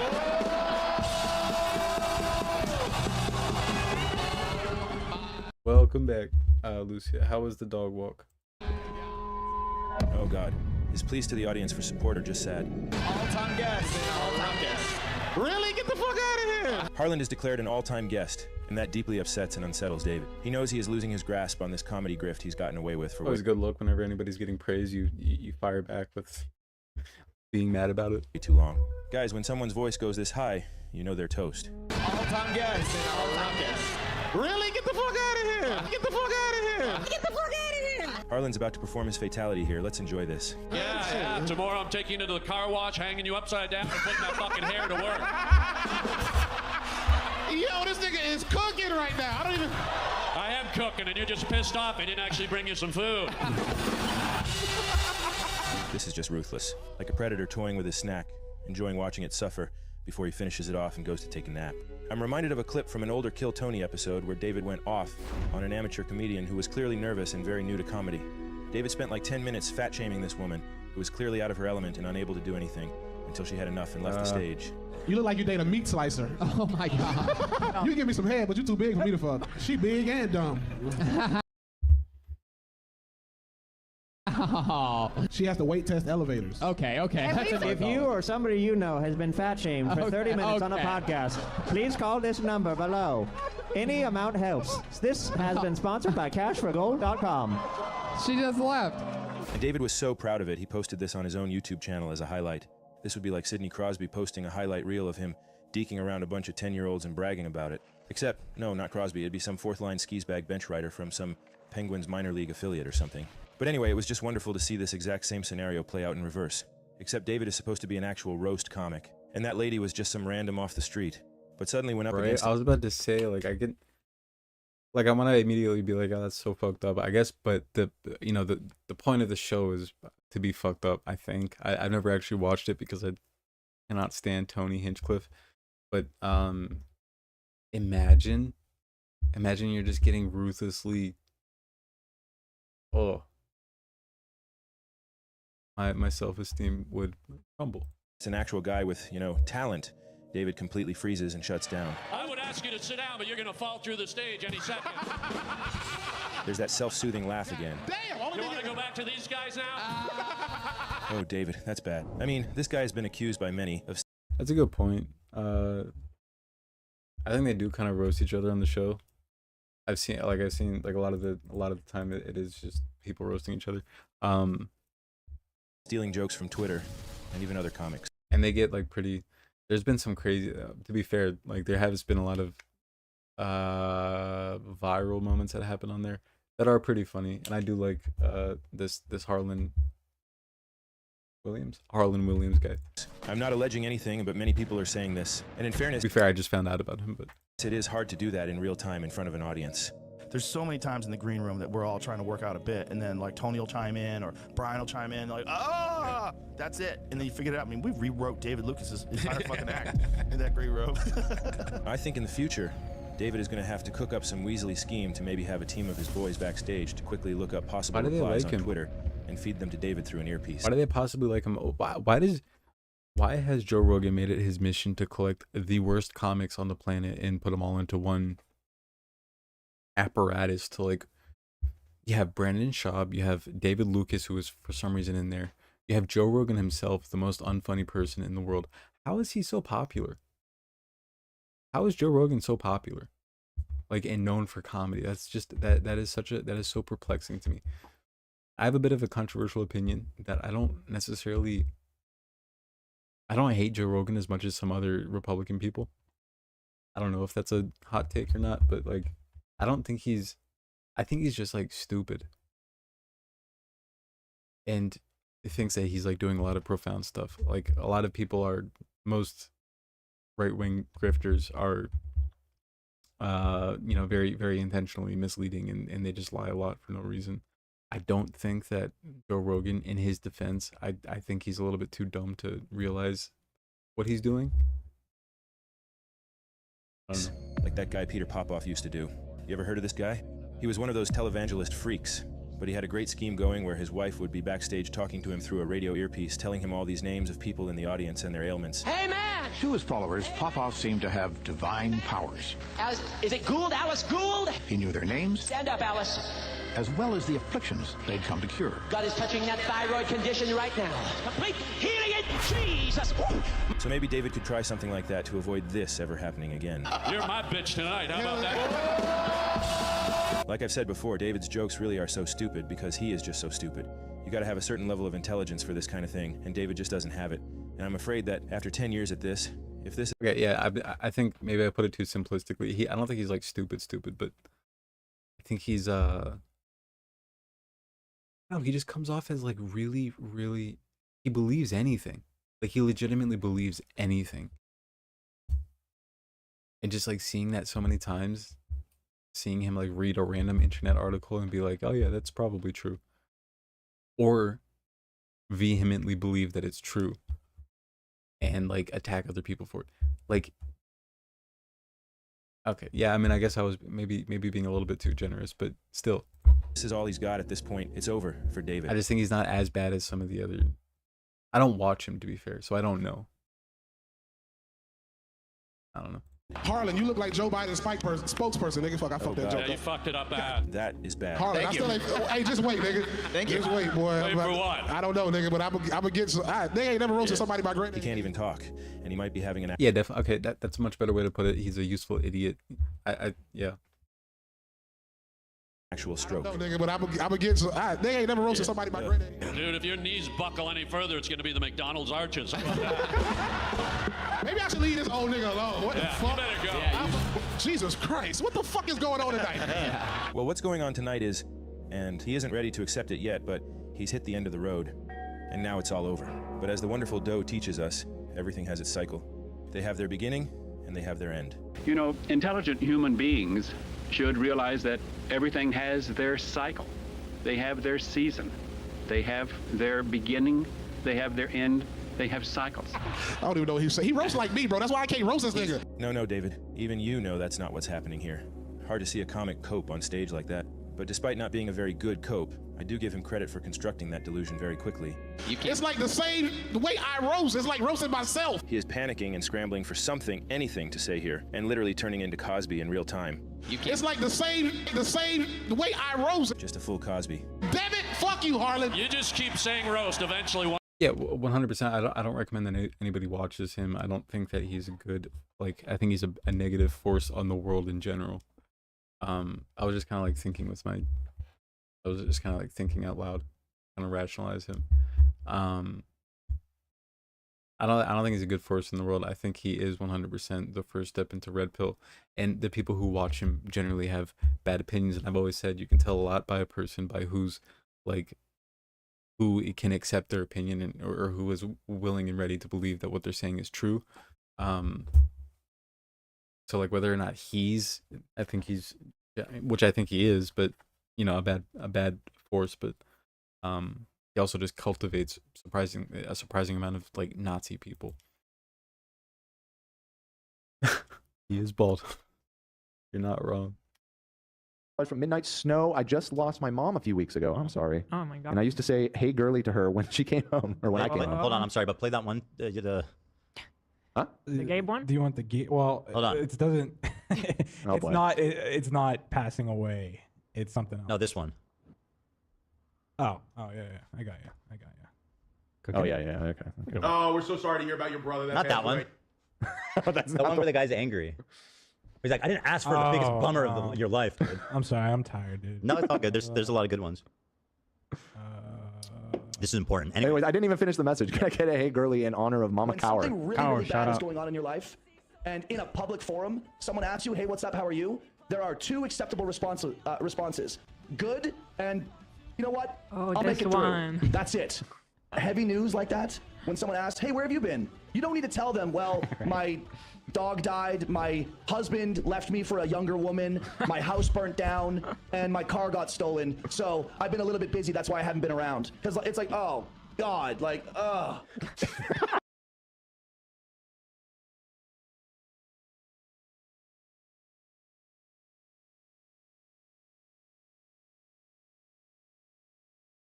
You think that fan is gonna be a fan still afterwards? I have to assume. That's wild.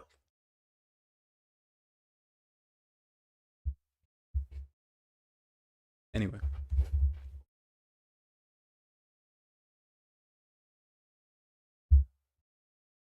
I wanted to look at.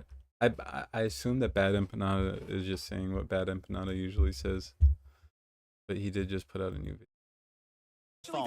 Ethan Klein admitted that his wife is a terrorist, rather than concede the point, which is that if he thinks that Hila is not a terrorist, then obviously Rashid, the Yemeni kid, is also not a terrorist, given that he was never a part of any armed group, he never participated in anything that can even remotely be considered as a terrorist attack, etc. That was the point that Hasan was trying to make. So it doesn't make any sense to say that that guy is a terrorist, but that Hila Klein, who factually volunteered, who applied for a transfer from an office job in Tel Aviv in the IDF to the illegally occupied West Bank, and then participated in an illegal raid in which he did a terrorist kidnapping with the IDF, which is, according to Ethan, a terrorist group. So the point there was that Rashid is not a terrorist if Hila isn't, by Ethan's logic. And rather than concede that point, Ethan Klein just outright fucking said, live on air, that his wife is a terrorist. Arrested, like, stabbed people? Like, you don't know what you're talking about. Talk about how fucked okay, up fine, my that wife's a was. terrorist, bro. What the fuck? It's so boring. Stop. This guy is such a fragile, little egotistical bitch that before conceding a single point, an introspective person with a brain would have said, you know, I never thought about it like that.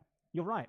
He's probably not a terrorist, or something like that. Instead, he's just like, yeah, my wife's a terrorist. This guy was put in a fucking doghouse when he got home. Like, during this stream, he said it was a genocide, and he said that his wife's a terrorist, and he said the IDF a terrorist. Holy shit, if Hila saw that, it's over. The divorce is 100% fucking coming. Jesus. So I want to, let's look at this. So Ethan, who again, I said in the intro to this series, he pretended that he thinks it's genocide and that the IDF are terrorists, and then he went on to say that everyone who fights against the Ethan, IDF assigned wife. IDF and the genocide are wrong for doing so. And this is the part specifically about the terrorist thing. against and resisting against Israel's genocide, which they stopped, by the way. They literally stopped when Israel actually followed through on a ceasefire. If they were just, you know, I wanted to play this clip.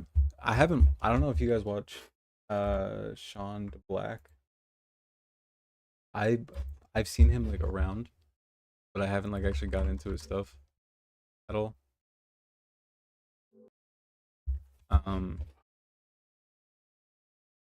Asking.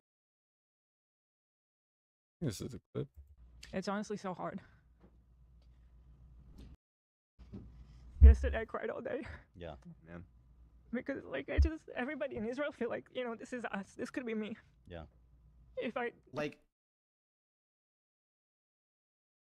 where are the tears for the Palestinian children for the last 16 months? Genuinely. I'm not saying you can't cry for the lives of the hostages that were lost. I'm not saying that it's not sad, because it is sad. Right? Children dying in any instance is sad. And it should be, if it can be avoided, it should be avoided. You know what I mean? I don't want to see any children dead. Where are the tears?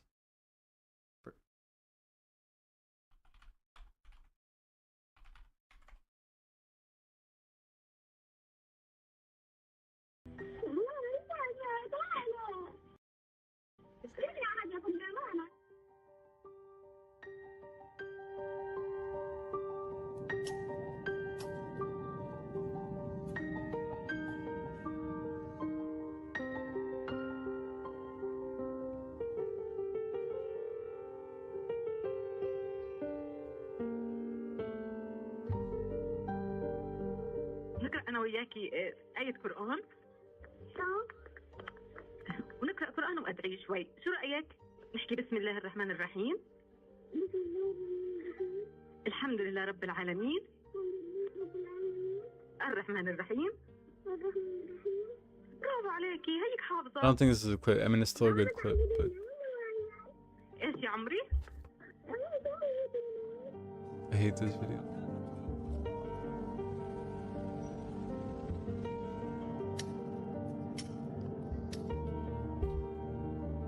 Where are the tears for her?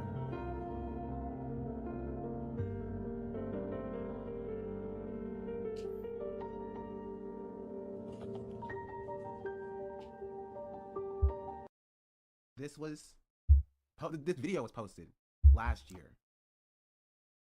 Last year. She wasn't murdered last year. This video was posted last year. Where are the tears for her? This video is in this last year and a half of genocide. Sean, to even mention my African princess. Toe_jam_schmo just subscribed. Here.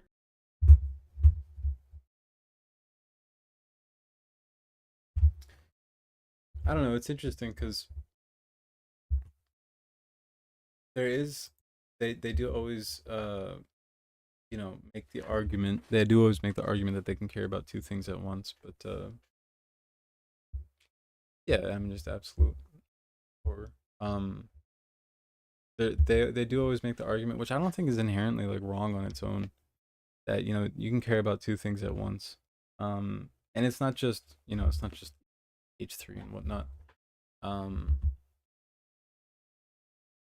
But you know, it is a common argument, and I think that's 100% true. It's just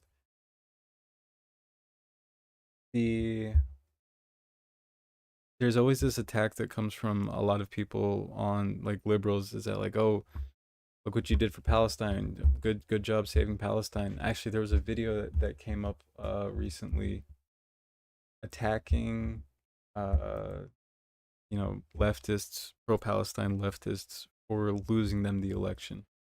And to be fair, I mean, that is a real criticism, that a lot of like far leftists or just pro-Palestine people didn't vote. I'm not sure how significant that number was.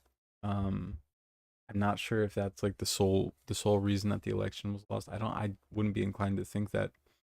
But there's always an argument like, oh, you know, good job saving Palestine, and it's like Ethan does that too, and Destiny does that. But I don't get like this quickness to like disregard it. Like if you actually were pro-Palestine and we see you crying about these certain things, just the quickness to be like, oh, but we have other things that we need to, there's more important things. That's a really common liberal take, is that like, oh, we have so much going on in America. There's the healthcare, the food, the everything. And they always say like, oh, it doesn't, one doesn't replace the other, that you can't compare the two. It's like it really does feel like you're comparing the two when you do that, especially because like it is a pressing issue. Like the pro-Palestine, or sorry, the Palestinian plight is something that directly affects the United States, like 100%. If we're in the time where you are putting yourself at risk for saying anything publicly about the conflict, putting yourself at risk for being, risking people calling you anti-Semitic, and that's always been a risk. If you talk about this conflict, ever since it started, it's always been a big risk, especially after World War II, obviously. But now it's at the point where like you're literally going to, not going to, but there's a good chance, a non-negligible chance, that you could get deported. And now it's even crossing over to citizens. And so when people say like, oh, we have more important things to worry about, and it's like, I do agree that, healthcare and social security and, the economy in general is usually one of the most important issues. But even in a vacuum, if you didn't care at all about what's happening in Palestine, you willingly ignoring the effect on that, obviously not to, take attention off the Palestinians, but like the effect that conflict is having, that genocide is having is felt here, whether you're pro-Palestine or not, whether you're whoever. We're going through compelled speech, or we're nearing like having to do compelled speech. There are talks about making boycotting certain companies illegal, depending on whether they're Israeli or not. And then once free speech is threatened, it's a very quick, slippery slope into not only like not sharing who you voted for, but if it is found out who you voted for, facing some sort of repercussion, because voting is a form of free speech. So to say that this isn't an issue, this is a non-issue here, it just sounds so silly to me, I guess would be the word.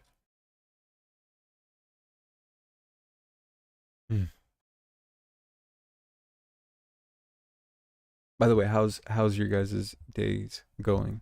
I've been just yapping about nothing. Well, not nothing, but I've just been yapping.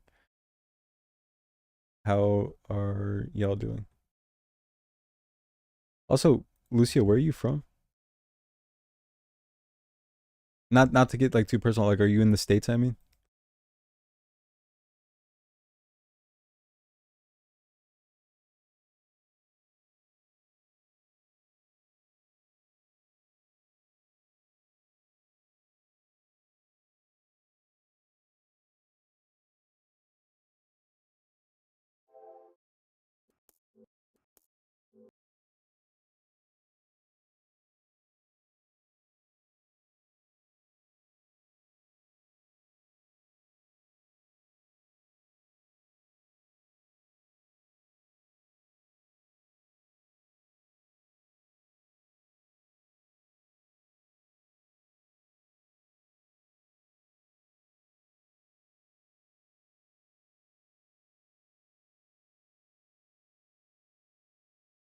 Oh yeah, back to the Rafah border.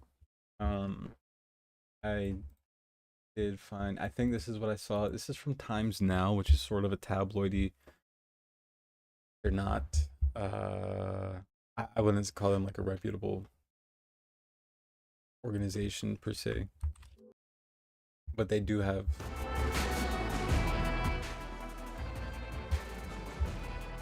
this one is just text.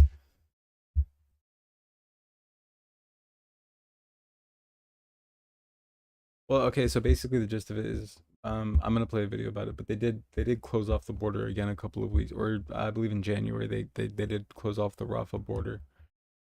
And then most recently, I think it was just in April.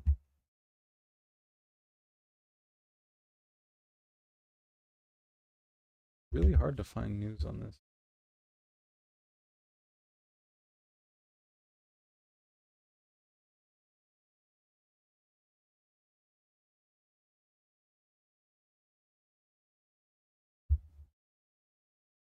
So because it started with them saying that they're going to control during the ceasefire. They're going to control the Rafah border, and then they never, obviously they violated the ceasefire, and then they never relinquished any control over it.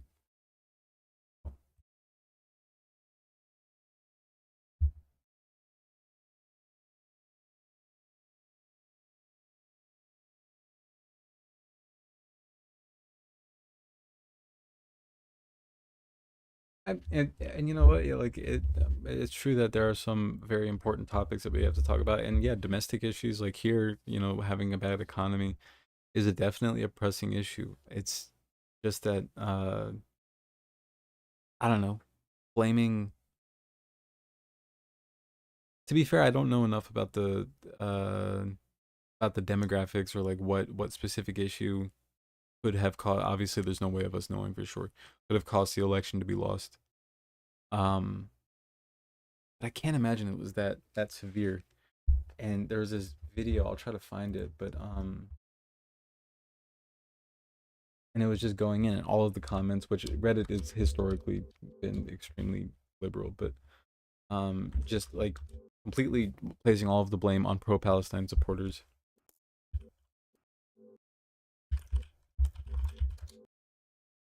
Try to find it.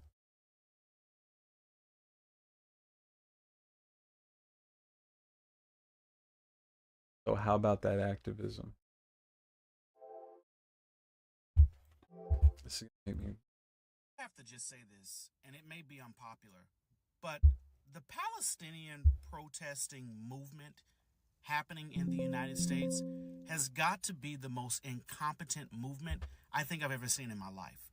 I saw a video of Palestinian protesters protesting at Alexandria Ocasio-Cortez's town hall that she was holding, calling her a war criminal.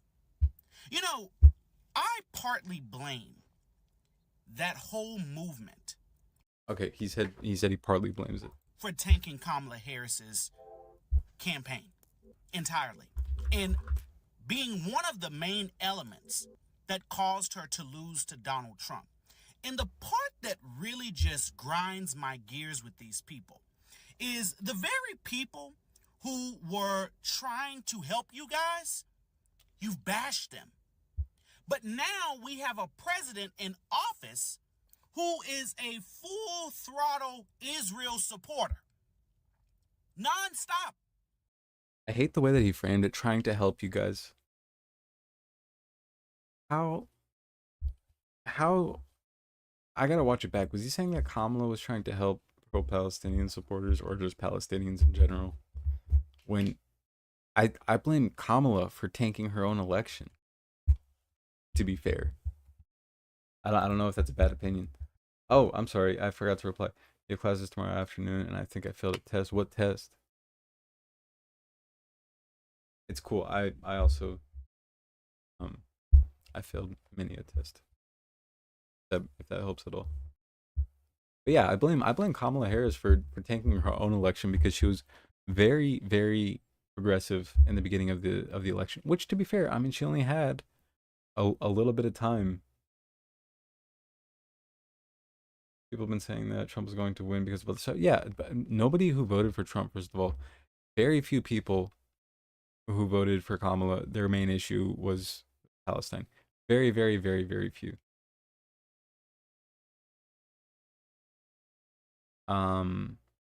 But her randomly going super like conservative, being like, oh, we have the most lethal military and we're going to use it to help Israel if we can.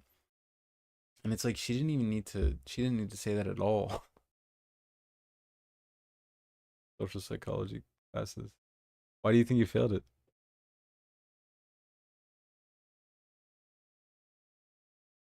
You guys, you've bashed them. But now we have a You think it's just bashing? That's absolutely hilarious. Liberals, oh god, liberals. Sorry if anybody is a liberal. I only have 2 of you here actually. So sorry if either of you are liberals. But the fact I don't think either of you are. But the fact that they do this a lot, saying like, oh, how dare you criticize Bernie and AOC? I like them. I'm not morally opposed to either of them. They have some moderate stances, some slightly leaning stances, slightly left or progressive leaning stances on Israel Palestine. But historically, AOC hasn't said a whole lot. She's called it a genocide at one point, well, unfolding genocide at one point. But you know, just generally very easy things. I don't know that AOC has pushed for an arms embargo. I know that Bernie Sanders at one point pushed for an arms embargo. So they're not like evil as some other politicians, but to call it bashing as if it's just, you know, we just don't like them, so we wanted to be mean to them or something like that. No, I think you're missing the entire point that, you know, there's people being genocided currently, and you're calling it bashing. If you had somebody who was sympathetic to the Nazis in any way, shape, or form, and people were, you know, but they did have some progressive policies that were going to help out people who were sympathetic to Jewish people, it wouldn't be called bashing. It would be calling like a rightful anger, obviously.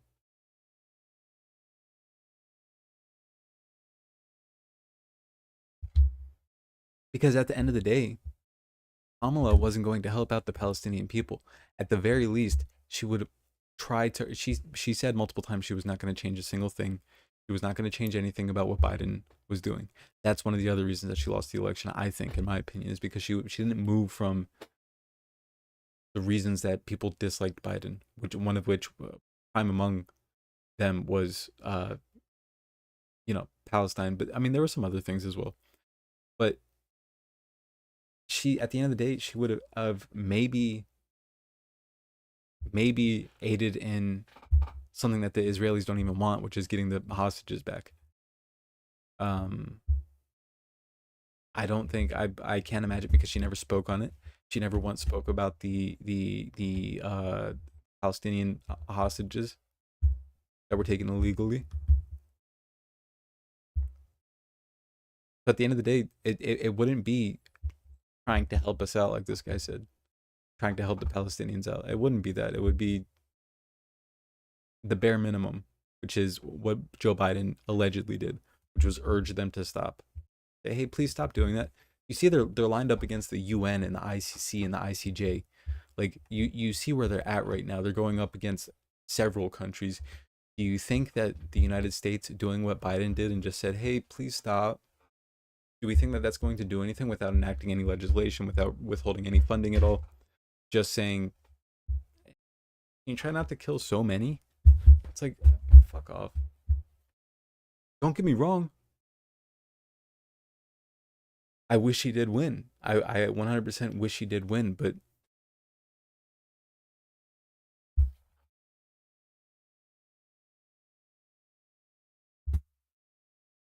fuck off. Like, I hate this trying to this help video. you guys, you've bashed them.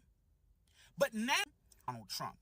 And the part that really just grinds my gears with these people is the very people who were trying to help you guys, you've bashed them.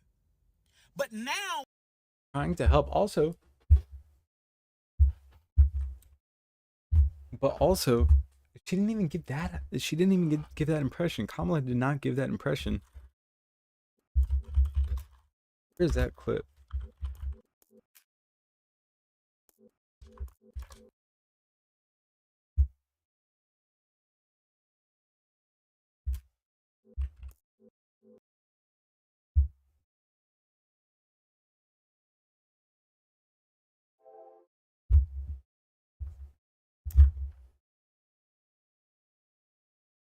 Look if he is elected, Donald Trump intends to give tax breaks to billionaires and big corporations.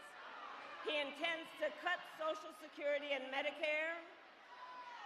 He intends to surrender our fight against the climate crisis, and he intends to end the Affordable Care Act. You know what? If you want Donald Trump to win, then say that, otherwise I'm speaking.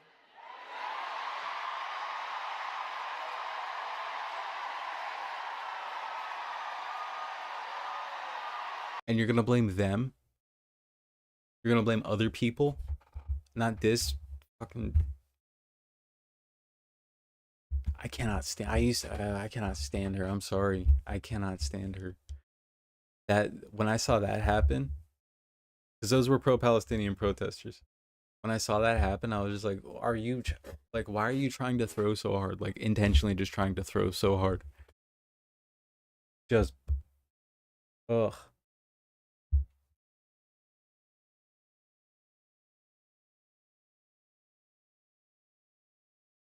You didn't study enough. I'm sorry.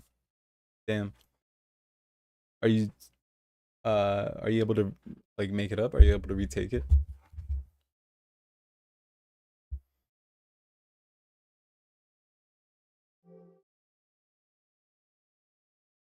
We have a president in office who is a full throttle Israel supporter. So is she? Where did you get the idea that she wasn't?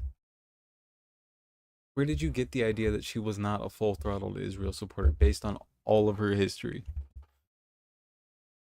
I don't think that they would be doing. Okay. There is the argument to be made, and I agree that maybe she wouldn't have been. Obviously, she wouldn't be posting these AI videos. Maybe she wouldn't be posting the AI videos like Donald Trump posted about like the Gaza, turning it into a resort or whatever. Maybe she wouldn't be doing that, and maybe 100%. I mean, I also think the Netanyahu gave Trump a pager as a gift, the same pager that they used in Lebanon to do the terror attacks. A golden pager, he gave that to Trump as a joke, I guess. And I think they would be less extreme, 100%. But if Israel decided to start doing the same exact offensive that they're doing, if they decided to start behaving in the exact same way that they're behaving now, not only do I think that Kamala wouldn't do anything about it, except for maybe make some public remarks about it. And again, I'm not saying that Trump is worse. Sorry, I'm not saying that Trump is better or that it would have been exactly the same with Kamala. I think it would have been marginally better. But if they wanted to do the same exact thing, she not only would have maybe said a couple of things in public, but the funding wouldn't have stopped. If they asked for more money like they're doing now, they just asked for $2.1 billion. If they did that again during her presidency, she wouldn't have done anything about it. It would have been, she would have let it happen just the same. But publicly been different about it. And I also think, yeah, maybe, I do think, not even maybe, definitely Trump is worse for Israel-Palestine.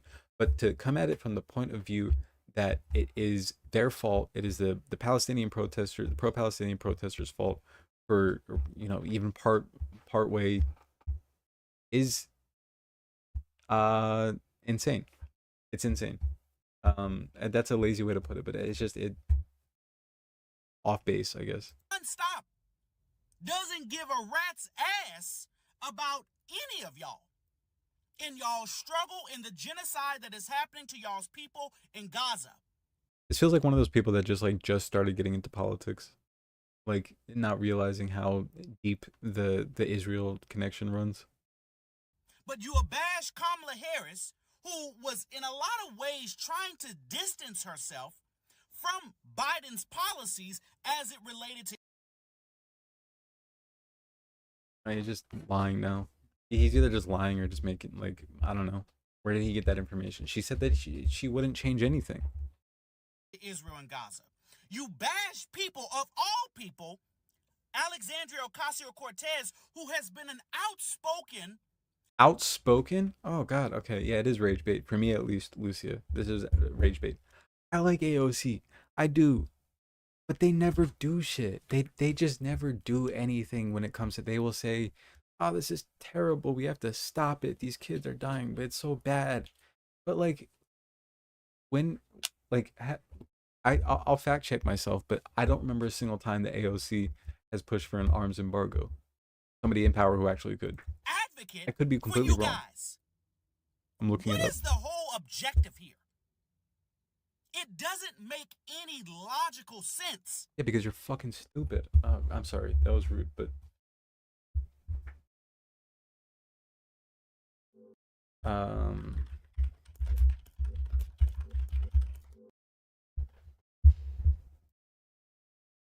okay. I stand corrected. Sorry.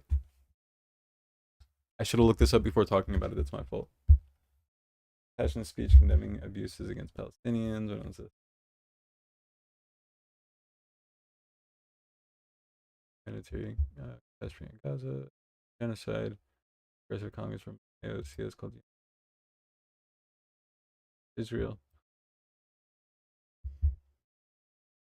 Condemn the Israeli blockade of Gaza, which the United Nations.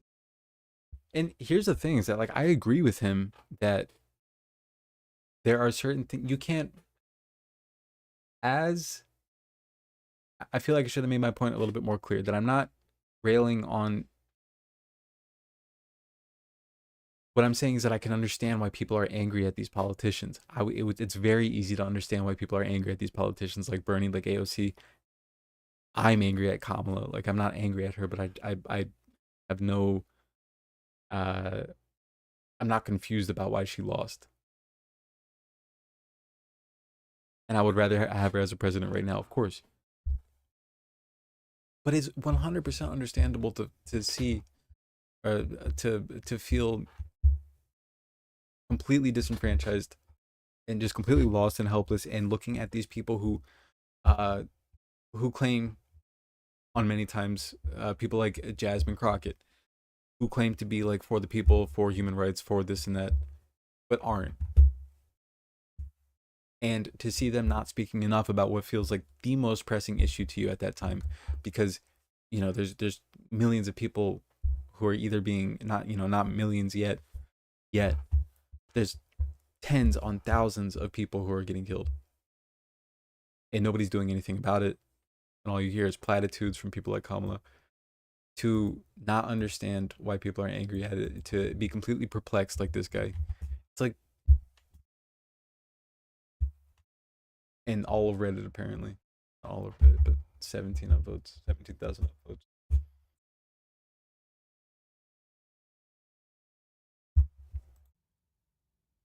You guys are digging your own grave, bashing the very people who are trying to assist you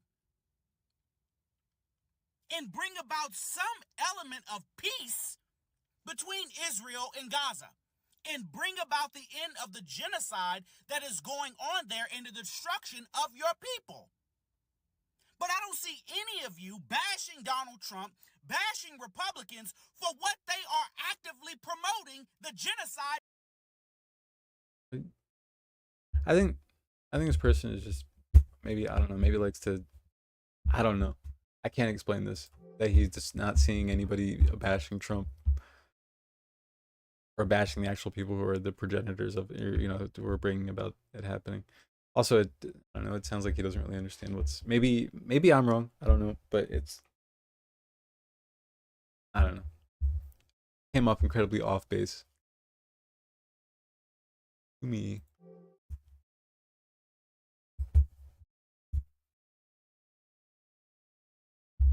So I was wrong. I didn't put this on screen accidentally, but yeah, AOC did back in 2024 last year, did call for an arms embargo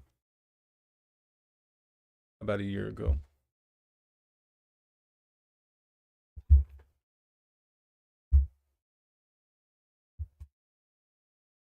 I'm in the South, like deep South, like near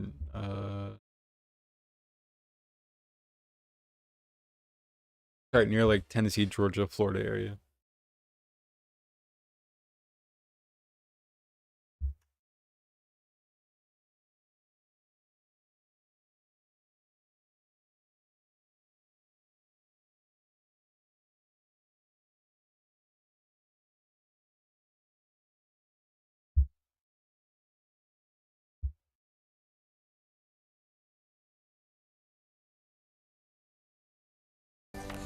We begin with breaking news. The US and the Houthis in Yemen have agreed on a ceasefire deal after a series of US airstrikes on the rebel group for more than a month.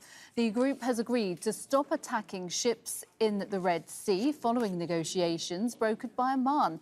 Oman's Ministry of Foreign Affairs said the deal will ensure freedom of navigation and hopes it will lead to further progress on regional peace. The Houthis have been attacking vessels since Israel began its war on Gaza in 2023.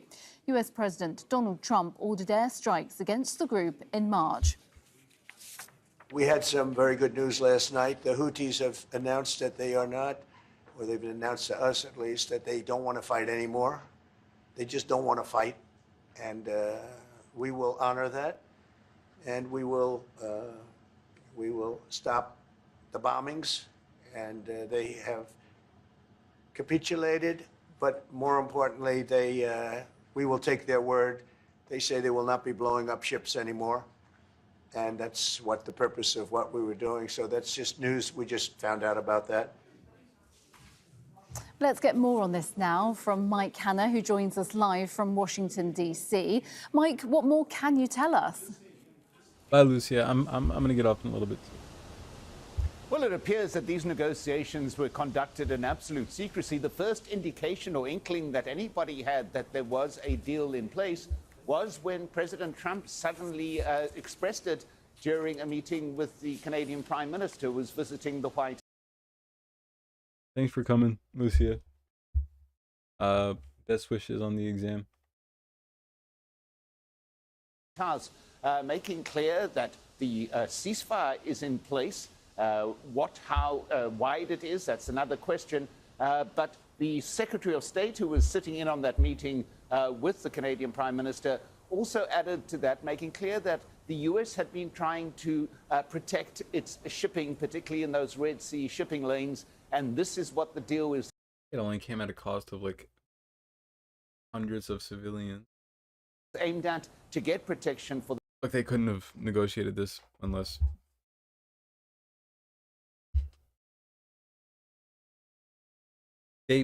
I'm assuming what happened is that the drone strikes probably were enough to make them back off. Maybe, however, like the root cause of all of this was capital, just protecting capital.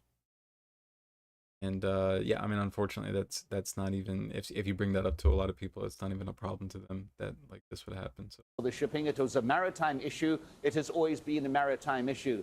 The State Department spokesperson Tammy Wook has also given more details about this, making very clear in response to a direct question that this does not apply to the ongoing conflict between the Houthis and Israel. This is specifically a deal between the Houthis and the U.S. with regard to shipping in the Red Sea lanes, and it appears even more specifically U.S. shipping in the Red Sea lanes. But still, a major breakthrough, it would appear on the face of it, in terms of the negotiations. But perhaps the most striking of all is the secrecy with which these negotiations were conducted through the good office of the Omanis, and also, it would appear, the involvement at some stage of the President's special envoy, Steve Witkoff. So this deal is now put together, announced formally by President Trump, confirmed by the Omanis, that for the time being at least, there is a ceasefire or a suspension of operations, U.S. operations in the Red Sea area against the Houthis, as long as they continue to observe their side of what this deal appears to be all about. Okay, Mike Hanna at the White House, thank you. All this comes hours after Israel launched multiple attacks across Yemen's capital, Sana'a, including its international airport. Video shows aeroplanes burning on the runway. The Israeli army says it's fully disabled the facility, that several power plants and a concrete factory were also targeted. Yemen's health ministry says at least 3 people have been killed and 38 others injured. The strike comes just a day after Israeli forces targeted a port in Hodeidah, which is the second largest in the Red Sea and main gateway for most of the country's food imports. Israel says the attacks are in response to Sunday's Houthi strike on its main airport in Tel Aviv. Sana'a International Airport is a vital humanitarian corridor, crucial for aid deliveries into Yemen. The port and the airport have been hit at a time when the country is facing one of the world's largest humanitarian crises. Al Jazeera's Mohammed Al-Attab has this update from Sana'a. Israeli fighter jets have carried out a series of aerial bombardment. We are talking about bombarding the Sana'a International Airport and closer to the place I am here. It has bombarded. Okay, guys, I'm gonna get off and get ready for work and stuff tomorrow. I'll, depending on what's taking place tomorrow, if there's anything interesting happen, I'll be on. But if it's a day like today where there's not much happening, I probably won't be. But I appreciate everybody coming, and yeah, thanks for hanging out.